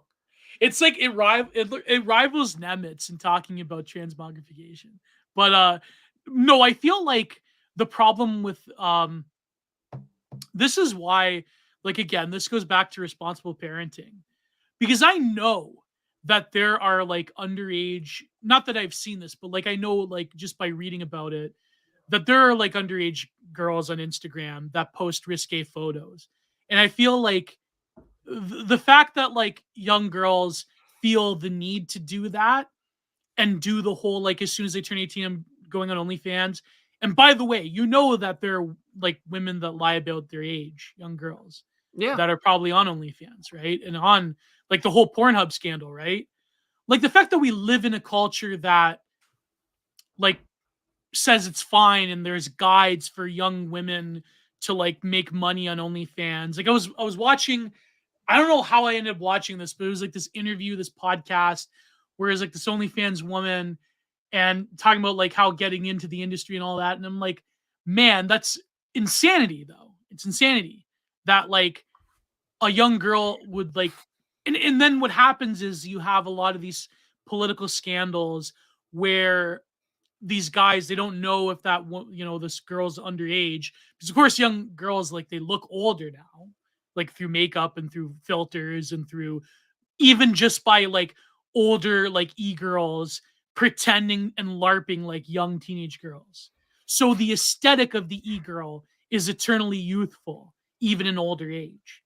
So it's like a lot of these scandals are like on the border of being cancelable and like not knowing how young those women actually are. You know what I mean, Prude? Yeah, and I mean, with that being said, like this Brad Palumbo guy, he's obviously a creep. So I mean, in the same way though, that what we also see is that there is a culture of, and kind of to bring back to this, like well, how do we fill the vacancy or the vacuum that is boredom? Well, in Boredom 2.0, you can fulfill your fantasies of having someone, come out of the closet as trans Yeah. by being someone who is on Egg IRL on Reddit and will talk about the person that they're grooming in order to like start wearing women's clothes or something like that, or to consider Yeah. hormone therapy.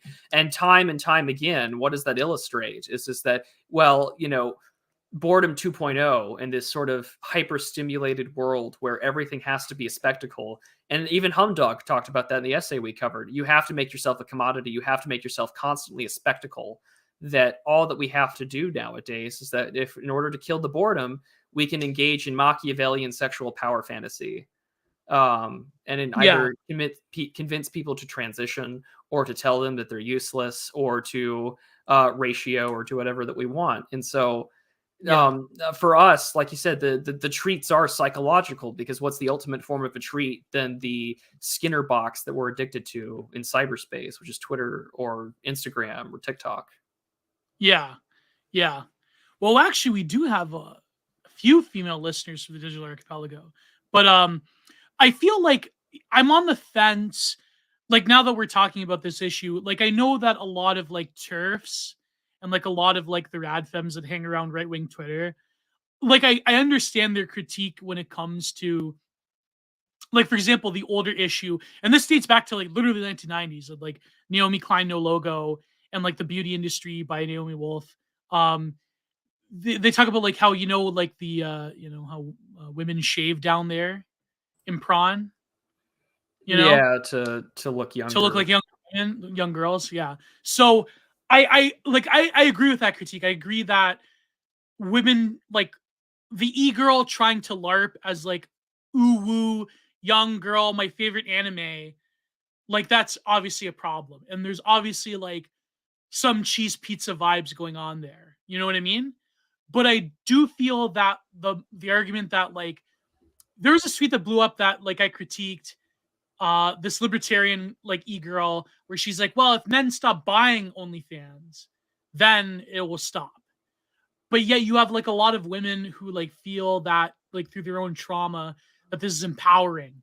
But I think like the problem, again, this is always why there will be a contention between rad femmes and the e-right, is that you can only like blame men so long before you realize that like women do it to themselves. But also the sort of like free market libertarian argument is nonsense, because I said this in response to Real Z Ping, but of course he goes by a different name now. You know, our good friend Real Z Ping. Yeah. He said I said in response to his tweet where he like was critiquing this libertarian girl, right? And I said, well, like looking at this chain of misery, exploitation, abuse, and saying that, well, if we had the right market conditions, then this wouldn't happen. It's like both the libertarians are wrong and the rad femmes are at least partially wrong about the causes. But I would also say the right wing is wrong by saying that lol holes do it to themselves. I feel like the attitude that the right wing has, and a lot of these people are my friends, obviously, but I'm saying with the utmost respect, I'm saying that to only say that like lol, a woman got played, OnlyFans girls posting her L. I feel like it's ignoring like the conditions that brought women to that, Yeah. where I somewhat agree. But yet at the same time, I don't exactly agree with the rad femmes when they say that it's all men's fault. Actually, it's men that are the problem. But I do think that women trying to like gear their like online OnlyFans LARP towards being like ostensibly young girls is kind of creepy as well. So it's like I'm on the fence with everything. I think that like each side has their own point of being correct. Although the libertarians don't, they have no point that are correct whatsoever. Libertarians are just universally wrong in everything. Being a libertarian for many years myself, I'm saying that they're wrong on this issue. Okay, but anyways, what do you think of that, Prude? I'm just, now that we're talking about it. To take a line from Jay Burden, I actually Yeah, agree with a lot of what you said there. yeah, The rad yeah. femmes, Women what aren't going to stop on their own, exactly. they're So, not, they're not. yeah, It will take someone saying, no, we're not going to do that anymore, and it's going to take force yeah, to stop that, and it's going to be really um That's a big problem. Is that yes, men do share quite a bit of the blame, and then as Yeah. a way to cope out of that blame, it's like, oh, look at another OnlyFans girl Like, posting how are you her gonna L's. market condition OnlyFans out of You can't existence? market You that can't. condition because I'm sorry, if I look at the owners of OnlyFans or how like Hustler magazine started, one that goes down a question that Oh, is a wow. little spicy for Yeah, YouTube. But secondly, yeah, is that it also gets into the fact that, well, what are we also currently debating? What are we also currently talking about? You're not even like, this was unthinkable 40 years ago. And the girls that did go into pornography or things like that, I'm sorry, last I checked, that those people were still ostracized. But yeah, nowadays, we've normalized the kind of consumption of this and the cultures of which I feel like that Doge meme. It's like, "Mom, come pick me up. The weak men are creating hard times," and that's where we're at. This is that I don't think yeah, a market condition didn't get you here.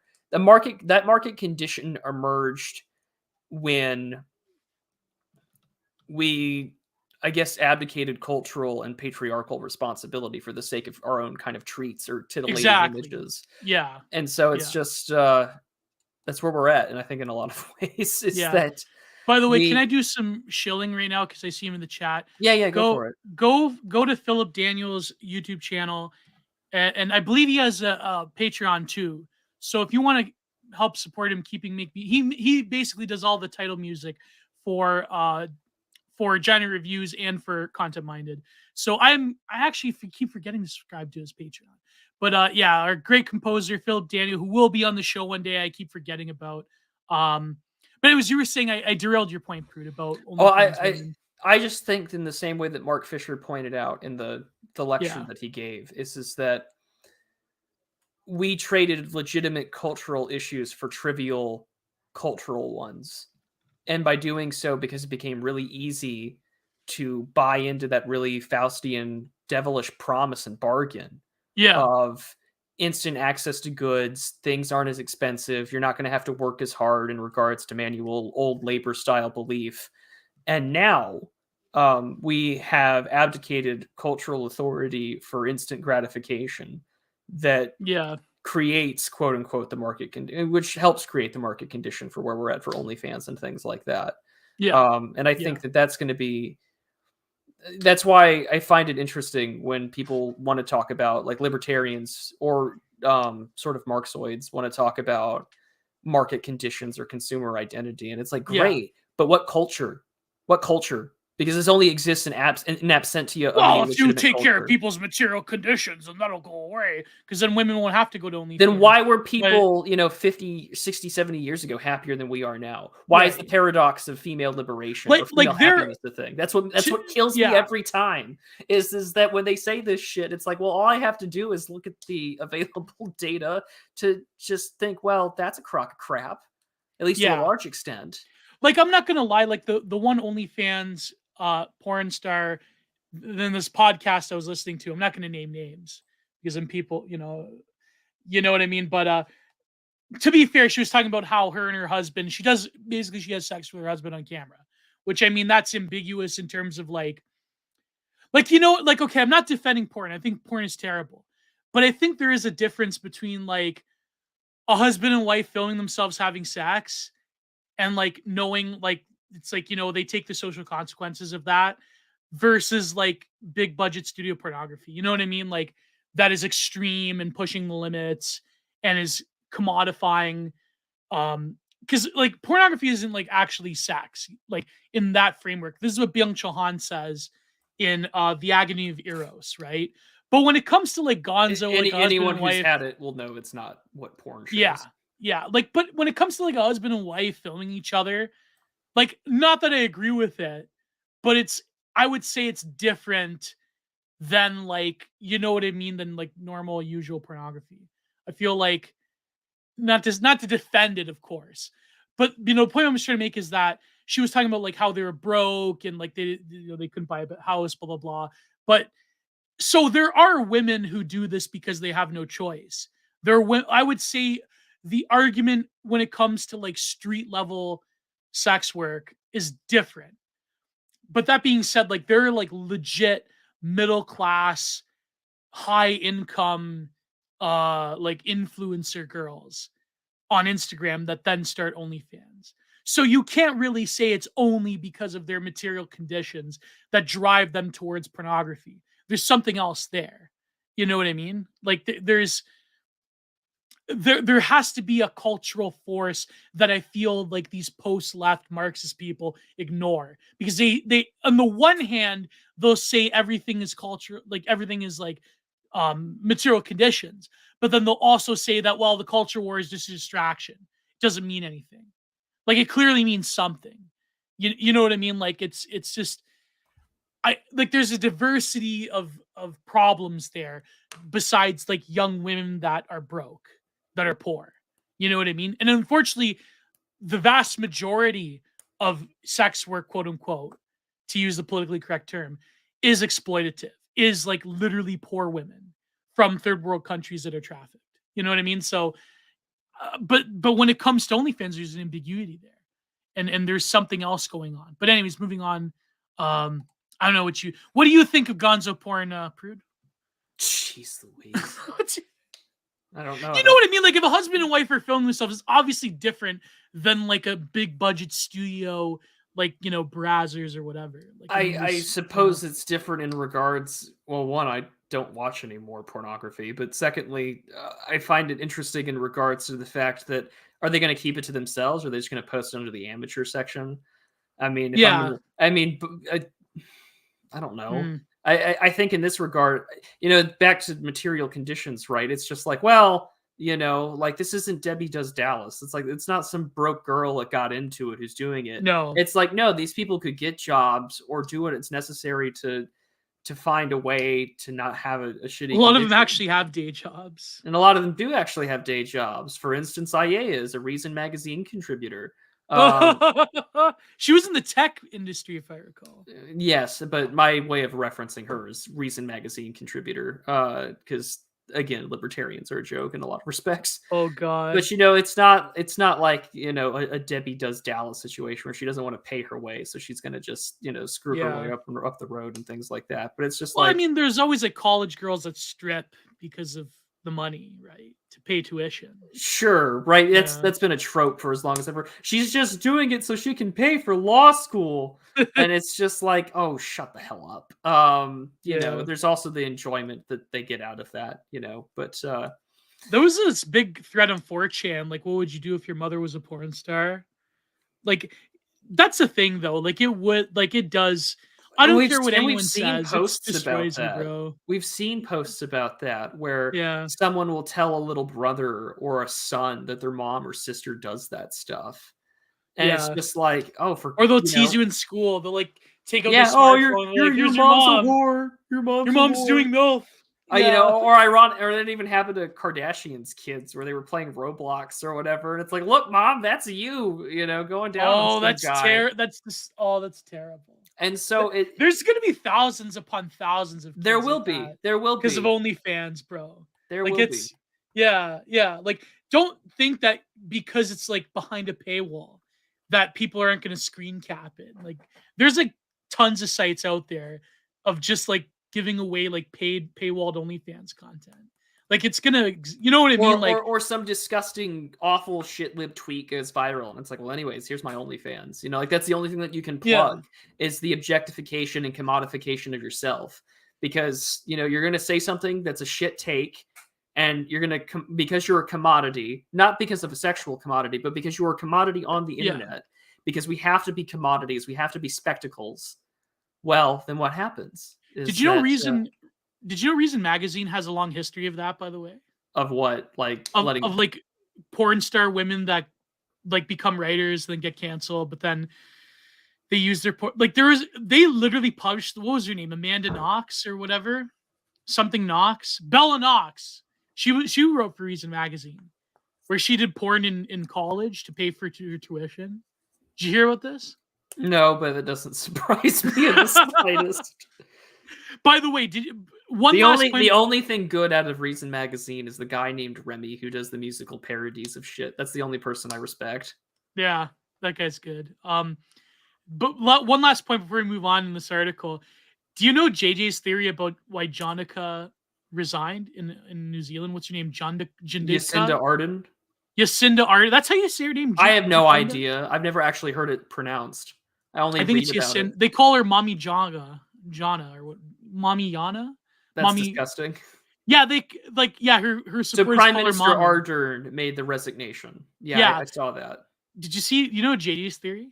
What is JJ's theory? That nudes are imminent. That's why she resigned. I don't know if I would want to see them, considering how ugly she looks. Well, pre-vegan, she looked pretty good. I'm assuming she did them when Pre-vegan, she was a younger. beautiful woman, but veganism and the power that she decided to wield by destroying It Australia's civil ghoul society. maxed her, yeah, goblin maxed her. She looks like literally she looks like William Dafoe in Spider-Man nowadays. Do you know how much I sacrificed? You know what's funny? William Dafoe, he plays a really good like white meat babyface character, but he does play a really good villain as well. Like that, or like in Existence, he was the guy that betrayed. I forget the characters' names, but he does play a good bad guy. But he does play he's like, I like him when he's playing a good guy, but he does play a good villain. Like he does have. He also played a good villain in Some of All Fears. I think it was not Some of All, which it's a Tom Clancy film, but he's doing all the illegal South American fighting shit behind the CIA's back or whatever. Really good stuff. I think because he's been in so many movies that have become like internet culture, like how he was in American Psycho. Like as much as people like he's the ultimate like meme bait actor, he is like one of the very few actors that I think are like worthy of the title actor. You know what I mean? Yeah. Like he's him, Johnny Depp, like even De Niro before De Niro went insane. But like do you remember De Niro had the thing about Trump? Did you see that video? No. I don't pay attention to what celebrities have to say. No, or like even Schwarzenegger had that video against Trump. He's like, "You're a punk. You're bad." Like it's, bro. Like come on. Like the fall of Schwarzenegger has been terrible for right wing bodybuilders everywhere. But anyways, moving on. But if the contemporary form of capitalism has extirpated boredom, it has not vanquished the boring. On the contrary, you can argue that the boring is ubiquitous. For the most part, we've been given up expectations of being surprised by culture, and that goes for experimental culture, much as popular culture. Whether it is music that sounds like it could come out of 20, 30, or 40 years ago, Hollywood blockbuster, recycled and rebooted concepts. So yeah, we've covered this. Boredom consumes our being, but we feel that we need to escape it. But it's just the capacity for absorption that is now under attack as a result of the constant dispersal of attention, which is integral to capitalist cyberspace. If boredom is a form of empty absorption, the more positive forms of absorption effectively counter it. But it's these forms of absorption which capitalism cannot deliver. Instead of absorbing us, it distracts from the boring. So again, he sort of leaves off here. He says, perhaps the feeling most characteristic of our current moment is a mixture of boredom and compulsion. Exactly, 100%. He's right. Like that's what Byung-Chul Han said as well. Like it's boredom and compulsion. BuzzFeed list. Wow, the article is dating itself, right, from 2014. But now it's evolved, right? It's TikTok videos. It's TikTok videos where we addle our attention spans as we get a Pavlovian response to TikTok's text-to-speech function with whatever the latest advertisement is, whatever they're going to do. And so, we endlessly move among the boring, but our nervous systems are so overstimulated that we never have the luxury of feeling bored. No one is bored. Everything is boring. Yeah. I mean, it's even like right-wing E-right personalities get that mocking. Like, oh, you're just going to do another podcast? You're going to podcast? You're going to make another video essay, another Substack? It's just like, well. Yeah, someone did that on TikTok with thousands of views. He read it in the what was that movie? The Matt Damon movie. Was you mean the guy who did the bit in Good Will Hunting where it's like, are you gonna Good Will Hunting, anything original? Oh, Jim Cherkoff, in captivity, what means? It's like, next you're gonna tell me about E. Michael Jones. It's like, are you really gonna say anything? Yeah, but E. Michael Jones ignores. Yes, E. Michael Jones ignores, right? Yeah, like yeah. I love that, man. That someone made that into a TikTok video. Oh, apparently God. There's a TikToker that captures night owl spaces and puts them in videos. So, Catherine, she's been telling me for a while. She's like, Gio, you need to go on TikTok. I'm like, what am I going to do on TikTok? I hate TikTok. I don't know what it's like. I don't know the algorithm. I don't know the culture. She's like, no, you'd love TikTok. I go, I don't know. I don't know. Maybe. Can you imagine trying to like take clips from our show and like putting them on TikTok? There's a few good clips that we could probably do that too, but Hey, I refuse to go on there. I mean, even if there's a million Zoomers that are making fun of us on TikTok, I don't care. That's another platform that I'd have to like keep up yeah. with and play with, and no Yeah, it's like thanks. Substack. It'd be like I have to keep up with again. I mean, Substack's different because I actually like to write. You Yeah, know, yeah. it's not like Substack rewards you for your content, even podcasts. I've noticed, like people will give you like they'll pay for your the stuff. goonification. Oh, that's a great Yeah. line. TikTok calls them the goonification of Zoomers. No, it's Yeah, true. It's 100% true. It's 100% true. yeah. Because the way that TikTok, the immediacy of it, lends to the goonification of all content, not just pornography, but I mean all content. You could just like surround yourself with it, you know. But well, it's getting late, so you know, a lot of people did the Vampire Castle. We all know the gist of it, like what canceled Mark Fisher, and I think his point still stands from the Vampire Castle. But shall we move on to Super Chats? This has been a good stream. It has Yeah. been good. This has probably been one of the better ones we've done. What do you think would be the legacy of Mark Fisher now that, like, the political left think that, you know, before he died, they thought, like, you know, I will he was old hat. Well, honest to God, I'll have to read more of him, but based off what I have read, which has Yeah, been the KJ Leyland, makes a good point. which is the Leyland Kirby discussions that he had with the caretaker, Yeah, the yeah. lecture, this essay, and the Vampire Castle one, is just that, wow, 10 to 15 whole minutes talking about Mark. We did more than that, Cyber Ninja Zero. Calm down. And it's not like we're ever scripted anyways, but Well, I think we talked about themes that Fisher alluded to in his works. I think that's like the lecture and this essay. Like, yeah.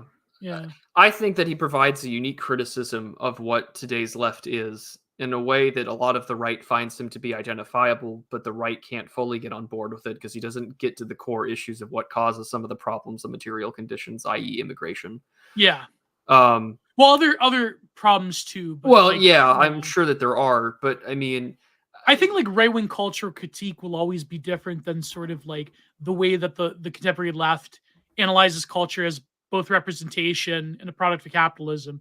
With the right wing, cultural issues are because of like an explicit indoctrination program by the political left that will always hover in the air of right wing thinking around culture. well, and this is what irks me about a lot of like I don't want to say they're post leftists or post liberals, but there are some that are out there that are left leaning that kind of recognize in sort of Mark Fisher's sense, like the commodification, you know, like lamentations of late capitalism problems that have Yeah, created big issues. And then it's just, and I know some of them IRL, not just podcasters, but people I know who share these beliefs. And then I'm just like, well, yeah, but like clearly there's been an issue with regards to like the duty to reproduce. What is a society? Societal cohesion is melted. And they're like, well, yeah, all that's really bad. And that should happen. These things should be corrected, but I don't want to do any of those things. yeah, And it's like, yeah. so these analysis become abdications of responsibility. You know Because how like a lot of we are these, culpable for what we say. I mean, not just in terms of like we're going to be held account to it. Like someone can point to this as a clip and say like, "Oh, you did say this," you know. But I mean, like you and I have a combined following of like what, nearly 50,000 people. Like, is yeah, that not an insane thing to think about the amount of influence that can get to? yeah. But and I think that just comes in the back of my head. That's what I think about all the time, and that wow, there's an unwieldy amount of influence that can be levied here, and What can you do with like that's what I mean. I think like that's if the principal question, right? yeah, what can you do with that amount of people? Like I think academic agent, for example, like if you look at like what's his sub count now, 70K A little on over, I think. yeah, like what can you do with that force of people? Even like 70,000 good men can change things. You know what I mean? I feel like a lot of these like you know masculinity grifters and a lot of these like people that are like return to trad art, like they always have some program, like some like you know Jack Murphy style program. It's always like teaching you like lessons from Machiavelli and lessons for this and the classical art. It's like, but bro, like I know like disseminating ideas and disseminating what made us great is a noble pursuit, but it always comes back to the issue of when culture is stuck, what do you do with that? What do you create out of that? You know, I'm not saying like Well, isn't that the I principal never point challenge? to my own artwork because I don't feel like my own artwork is like this transcendental thing that must be valued at all costs. I feel like that's not like I'm just doing what I can. I'm not like saying that my work is particularly good or whatever. Because like But there's other people that do this like, well, here's what I'm doing. I'm like, I don't want to say here's what I'm doing. I'm just saying that, you know, I try my best. I'm not like do you particularly like say, great Gio, that artist. you don't say here's what I'm doing out of fear of like becoming People an extra like you're just selling another part of yourself, or do you say it because I'm worried that people are gonna look at my paintings and be like, "Wow, you're fucking your shit." okay, I okay. shouldn't swear, but like you know. But yeah, what were you saying with that, Prude? Well, I feel like that is really the principal challenge though, and it's just Yeah, that for all the critiques that Curtis Yarvin has been that you can levy against him, and they're yeah, quite that are appropriate. Why do people still go back to his ideas? Because they feel, whether or not you think they are, people consider them to be some novel. They're novel. That there's yeah. something that he has synthesized out of all of his thinking and has gotten to True. where he's at. Are those ideas good? Yeah, some of them are. Some of them aren't. Some of But them are bad. some of them are Some of them, bad. Some of them are really yeah, bad. But yeah. I think that Some why things that's that Curtis says are really bad. Let's face it. Yeah, yeah, some of them are. But some of the things he said are also novel. But at the same time, it feels like um it hits in a way that we want novelty yeah, and we want to synthesize things. I think that that's going to be the principal challenge of the right for us in the time being is how can we synthesize ourselves out of this current mess. yeah, And they're not going to be perfect. Like I put out a video yesterday talking about, well, here's how I think things kind of work, and here are the things that I think that you could maybe fix or disable the current situation. And I want your feedback and I want your commentary because I want to follow up on this. And I got some biting comments in the response of questions and things I would need to answer. And I'm like, good, that's what I want. Although hmm criticism always sucks to get because you're like, oh man, fuck you. But What that's were the they thing. criticizing you over? Oh, I wrote an essay called the Ratchet's Paul, and it was originally behind the paywall, and I usually wait a week or two before I make it a video Yeah, because it's on my stack. I want to read it. Like it's well, about like the whole thing is on the YouTube Cthulhu now. swimming left. Yeah, but I provide an answer for it because there was some stuff that Joel Davis had shared that I thought was like really like the books by some people who have to sort of hide their noses had some the Blatz explanatory guy. power. Yeah, that guy. I was like, this has some explanatory power because that is what the right does is that it does contain its more fringe elements, Yeah, and because of that, unlike the left, which has no enemies to the left, that's that's where it's at. yeah, And so, because of this, I was referencing George Hawley's Right Wing Criticisms of American Conservatism, which is also a very interesting book. But I said, well, here, if we're going to use this ratchet analogy, what holds us from going backward? Well, it's the pawl of the ratchet, which prevents us from turning back to the rightward direction or right. prevents us from going backwards. And so that would be the containing mechanism of the Overton window, what the GOP is about, which is why Republicans who've been in power for like 20 years can be against gay marriage and then vote for the codification of gay marriage in that sort of amount of time.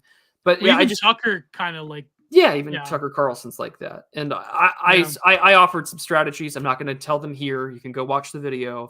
And so the comments were asking like, well, what would you do to replace it? Do you just want it broken?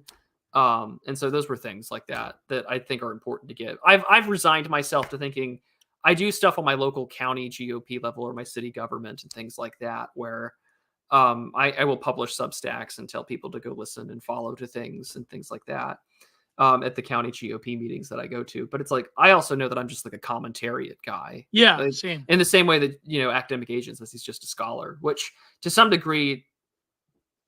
And Ford actually asked that question in a super chat, but it's just like to some degree, yeah, you can get into this game, but on the other degree, we do need people to actually do things. And Yeah, I guess that's the real divide: is that are you more of a doer, or are you more of a thinker, or do you want to cop out and just complain on Twitter all day? I guess those are things, but I'll shut up and leave it at there, and we'll get to the super chats.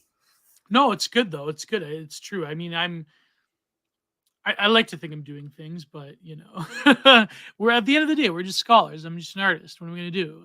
I'm not going to lead. I'm not going to, I don't know. I'm not, well, I can't say it a lot because, I'm always worried about saying I'm going to do something in real life in Canada. So that's, surefire way of getting on some list. But anyways, for $20, our good friend Jacob, thank you very much. Long overdue birthday money finally caught you live. Thank you, Jacob.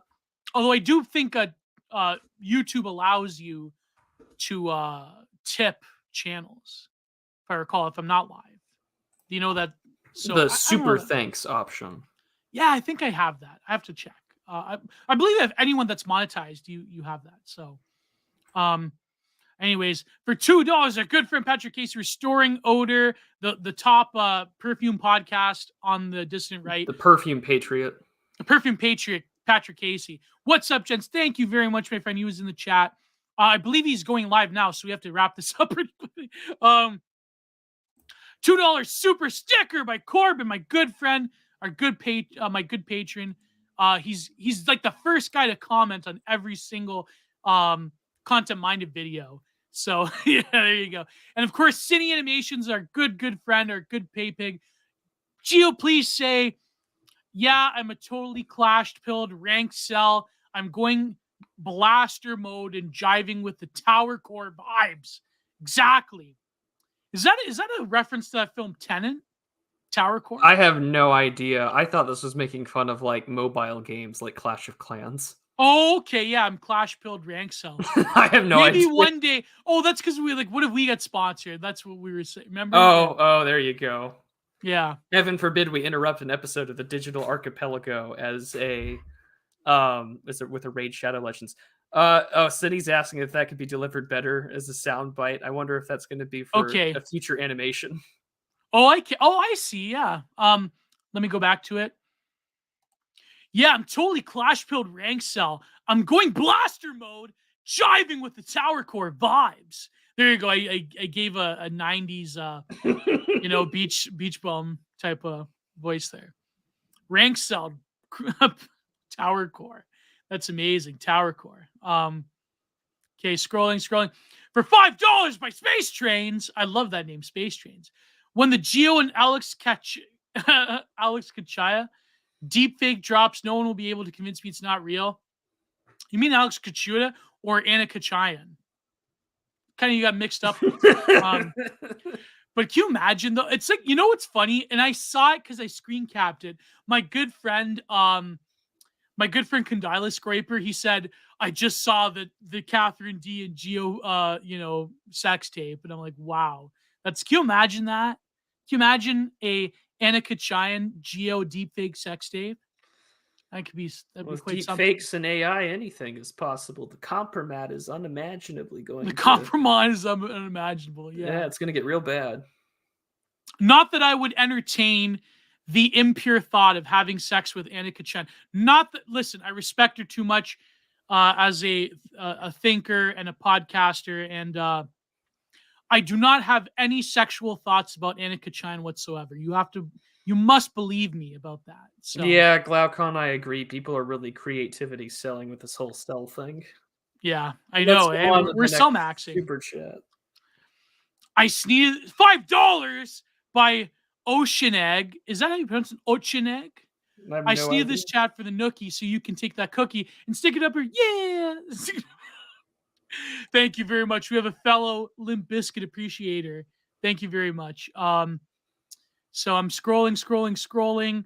Listen, I don't harbor any sexual thoughts towards Alex Kashuda or Anna Kachayan. Gio, you're just digging yourself a further hole with that shovel. So just like don't bring it up again. I have the Triple H golden shovel on the Digital Archipelago for $6.99 by Bartholomew the Red, a longtime subscriber, patron Bartholomew the Red. Read a Cherosphere Lad XL by Hoosman. Great representation of nostalgia with a longing for childhood and the knowledge that it will never return with a V. A Shropshire Lad. I have to look that up. Maybe we have to review that by Hoosman. The A.E. Hoosman is a collection of 63 poems by the English poet Alfred Edward Housman, published in 1896. Nice. Okay. I have to look that up actually, Bartholomew the Red. Thank you very much do. for that. That's good reference actually.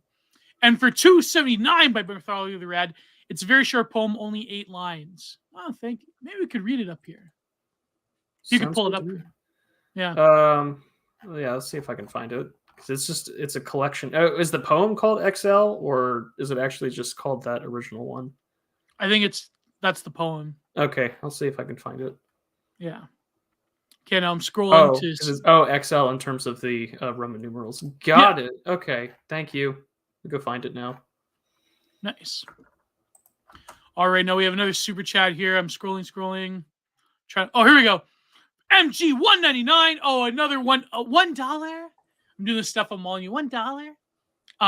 Here's your weekly 199. You'll love the work. Thank you. Ever since I made that joke about Amazing Atheist being before Stefan Molyneux like berated one of his pay pigs for like the $1 thing, people have been sending me 199 buckers. For Buckers. $2. I love that. Go on. For $2 by Medium Raw. Medium Raw. I love that. Whoever wins over the mids wins the future. Exactly. We need, listen, a mid in the household is a good wife. Okay.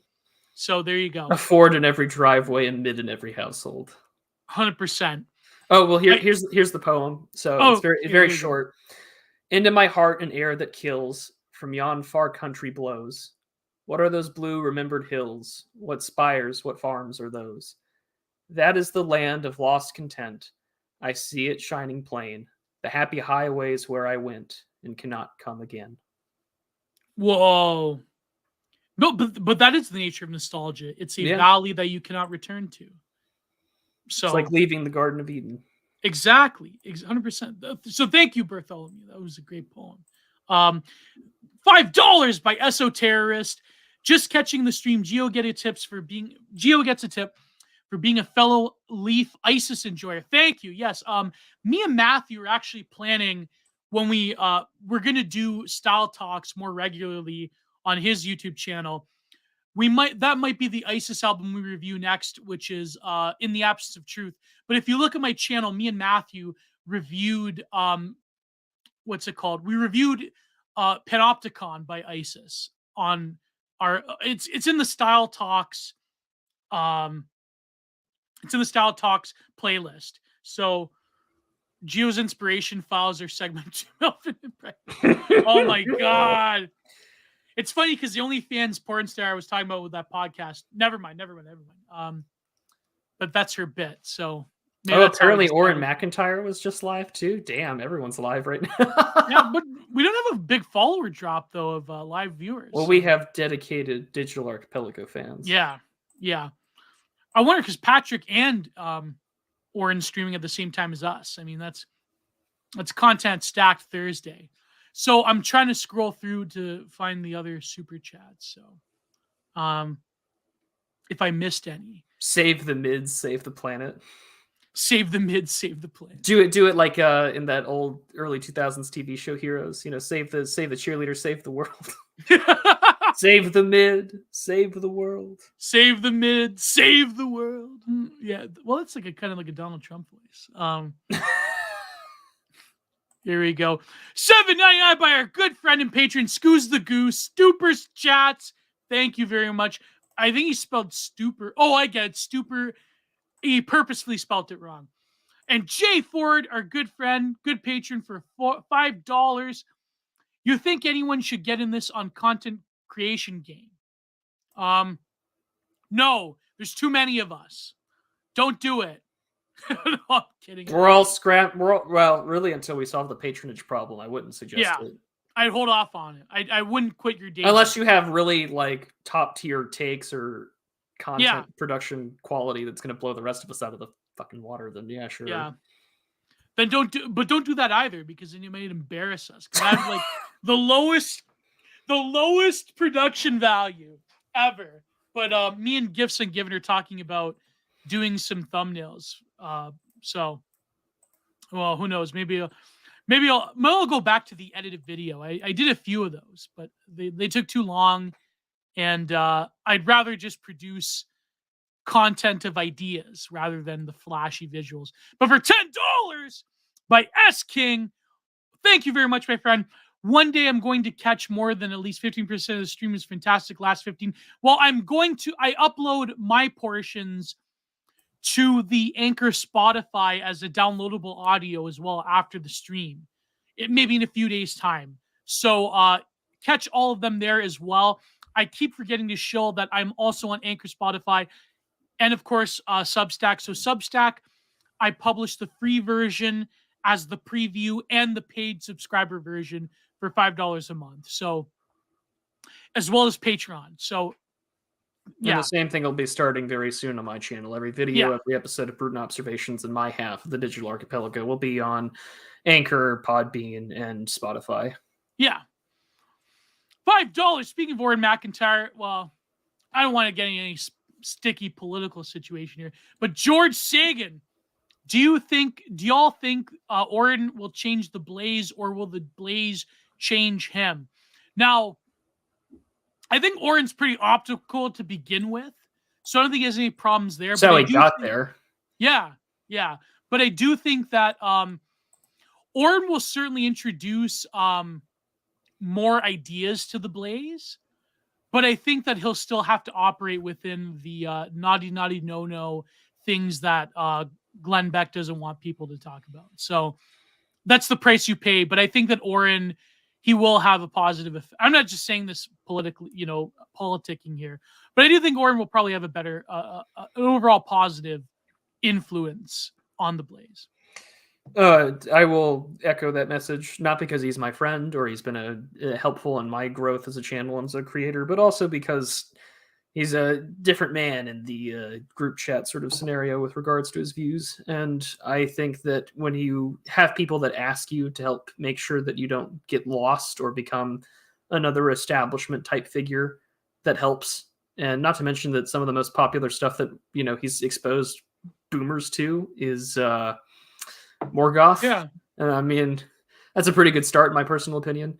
And so the fact that you're exposing a different audience to people like us is a good thing. And so, people can hate on that all that you want, but I can't imagine too many other American right-wing content creators that wouldn't take a shot at the opportunity to do it full time like that. Oh yeah. Hey man, if even Ezra Levant wanted to pay me a bunch of money, I'd do it. No, maybe not. He cornered the CEO of Pfizer recently. That's one good thing. I can't wait for another Cernovich article about it. Oh man, but if Ezra wants to pay me a bunch of money, I don't know. I'd have a hard time saying no. But I feel like if Glenn Beck tried to censor Oren's message, I think Oren has enough integrity to be like, you know what, the money's not worth it, sort of deal. So, well, we'll see. But I do think he does have a positive number on the Blaze, and he will expose boomers to a better crop of people in this thing of ours. A better class of right-winger. Yeah. And here you go. The one that I don't want to read, but he's making me do it because he's a longtime follower and subscriber and patron. But he always does this to me. Spasticus Autisticus for $5. Hello. I have to read this, right? Well, you already sold your dignity to Superchats for tweeting. Yeah, he did. Yeah, he did that to me before. So, hello, my name's Gio Penn. I can't stop thinking about gifts and given. She's my GF. She just doesn't know it yet. She could gain some weight. You know what's funny though is that Gifts actually did way more at the beginning when she started making videos, but she lost not quite a bit of weight. She lost a bit of weight. She's more leaner now. I try to encourage her to gain some more weight, but she's not budging on that. So, as though this is a deep Geo lore, but Gifts was the one that encouraged me to start intermittent fasting, and she also encouraged me to get up to the 24-hour mark now, consistently. So, you can thank Gifts and Given for a big part of my weight loss journey. So I don't know why. May because never mind. I'm not going to complete. Moving on. why I would listen to an e-girl instead of all of my right-wing bodybuilder. She's not an e-girl, but you know what I mean. Why would I listen to a woman instead of all my right-wing bodybuilder friends encouraging me to lose weight? I don't know. It's a mystery. It's a mystery. But anyways, $5 again for Jay Ford. I matched with a young 20 mid girl on a dating app, and I'm going on a coffee meetup next week. We'll see how it goes, but I don't know, my dudes. Listen, Jay, embrace the mid. Take the mid pill. And she will be your wife in less than a year, in my opinion. So please send prayers to our good friend Jay Ford. Hopefully his date goes well. So thank you very much, my friend. I hope it works out with the mid girl that you matched up with. This chat spamming shitty literature to read it. Tell her that you've read Gravity's Rainbow. Yeah, there you go. Tell her that you Tell her you actually understood what Infinite Jest was about. Yeah, there you go. Tell her that you read that you read House of Leaves. There you go. Oh my god, Cindy Animations. Hey girl, you look like you could gain whatever weight Gio is. If you open up submission email, well, you could DM me. Maybe you could DM me on Telegram even, or go to my Telegram chat. Because I'm terrible with Twitter DMs. But let's see if I have any more. Last opportunity for Superchats. So a Ford in a mid, a match made in heaven. That's right, internet friend. A Ford in every driveway. Read Carrie Turnbull's Blue Skidoo. Say that you understand Selfie and Hero. So there you go. But this has been great.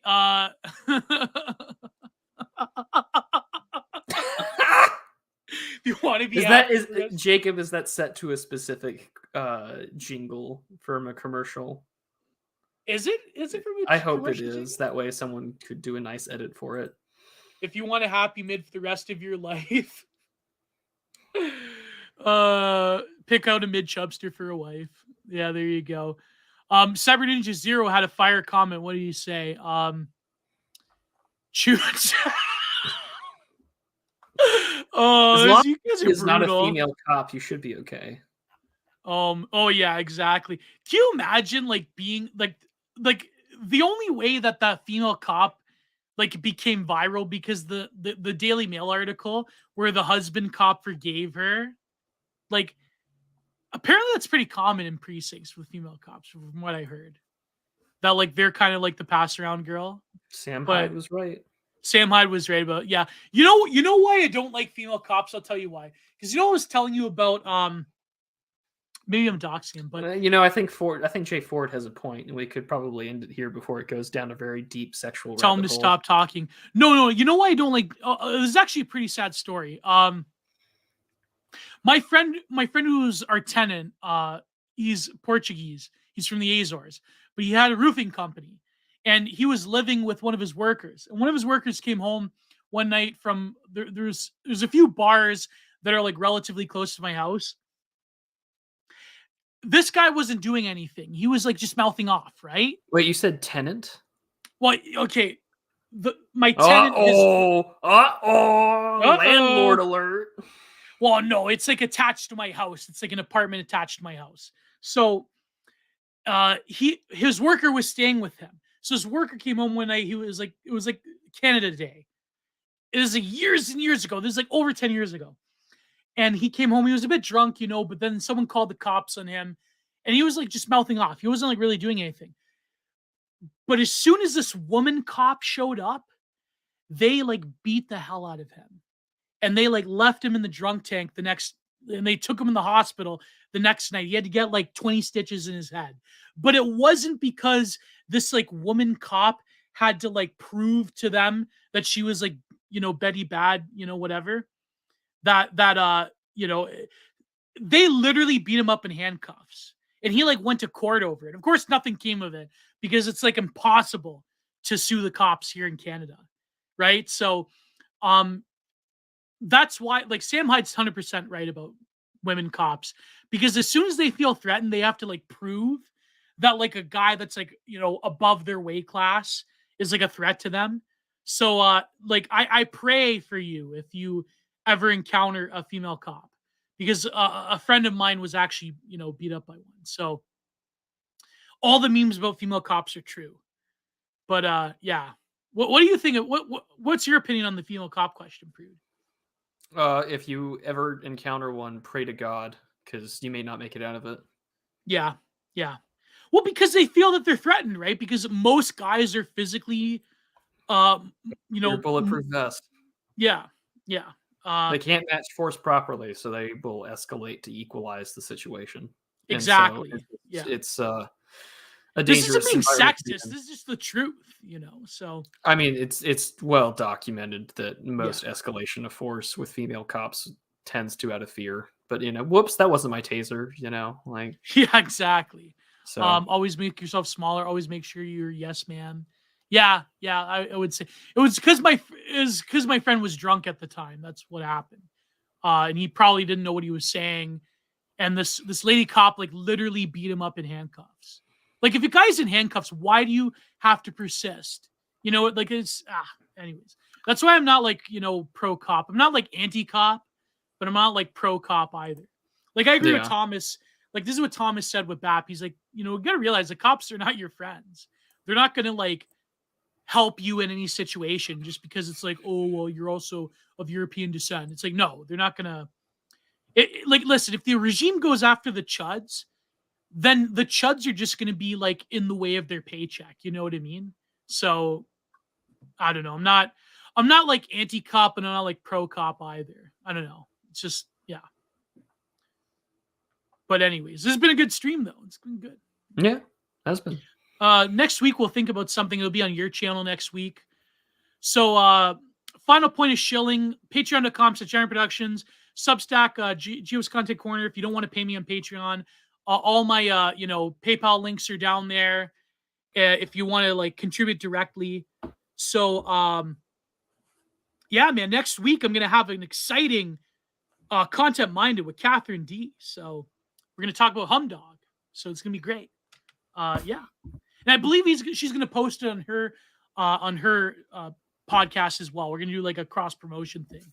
But also next week I'm gonna be on after Digital Archipelago. I believe that's when they do it with Black Horse and Red Hawk. Talk about mid girls, and Furious is also gonna be there. So it's gonna be amazing. Oh, that's gonna be a terrible stream. Oh my god, it's gonna be a gong show. It will be something else. It'll be me and Furious going at it. Two Nordic versus two meds. It'll be a good time. Oh my god, isn't Black Horse also? He's Canadian though. He is Canadian, yes. Yeah, he's from GTA. Yeah. But yeah. I don't think he's Anglo original stock. I think he's. What is he? I have no idea, but he's the most trad out of the four of that panel. True. So that's why him and Red Hawk have a good dynamic, I think. So yeah. They have a show now together? Or is that just his Man's Hour thing? No, Man's Hour. Okay. Oh, he's co-hosts now? I think they co-host, yeah. I'll be darned. Okay. Yeah. Wow. But all of Prude's links are also in the description. Go to subscribe to his Subscribe Star for all of his exclusive content. And also, thank you, Gio, for being my own promo guy. There you go. He releases every article for his Pay Piggies before he releases them to the public. He has exclusive streams, as I have exclusive content. And, of course, the full version of all Content Minded and all Giant Reviews is on PayPal and now Substack. Sorry, Patreon and Substack, but also PayPal. So any last-minute shilling, Prude? Yep, I have a new video out on sort of the concept of the leftist ratchet. We'll be talking about Japanese rearmament this Saturday. I'll be recording with These People Are Sick this Sunday. Be live with Semiagog right before we have the Digital Archipelago next week on my channel. And then I'll be recording with Benjamin Boyce that Friday. So there's going to be a lot of content to come. Some more exclusive articles on Substack covering some Foreign Affairs magazine articles. So it's going to be a very good time in these next couple of weeks. Very busy, very packed. So be sure to stay tuned. And of course, if you're not following us on Twitter, Telegram, and elsewhere, you're missing out. So by all means, do so. And I guess we'll see you all next week. Yeah, telegram.com. Such a Telegram/Jenner Productions. I have more spicier, longer rants on there. So, also this week I'm kind of I don't know, I'm kind of a bit trepidatious to record with the Incel podcast. I wonder what she's going to hit me with. So, why? That would be the first question. I'd imagine. I have no idea. I don't listen to that podcast. See. It's actually pretty good. I've listened to a few. It's pretty good. But see you 07's in the chat. Thank you very much for another great Digital Archipelago. Next week, we're going to be on Prude's channel. We're going to have some great stuff for you. God bless. Goodbye. Too sweet. See you, gents.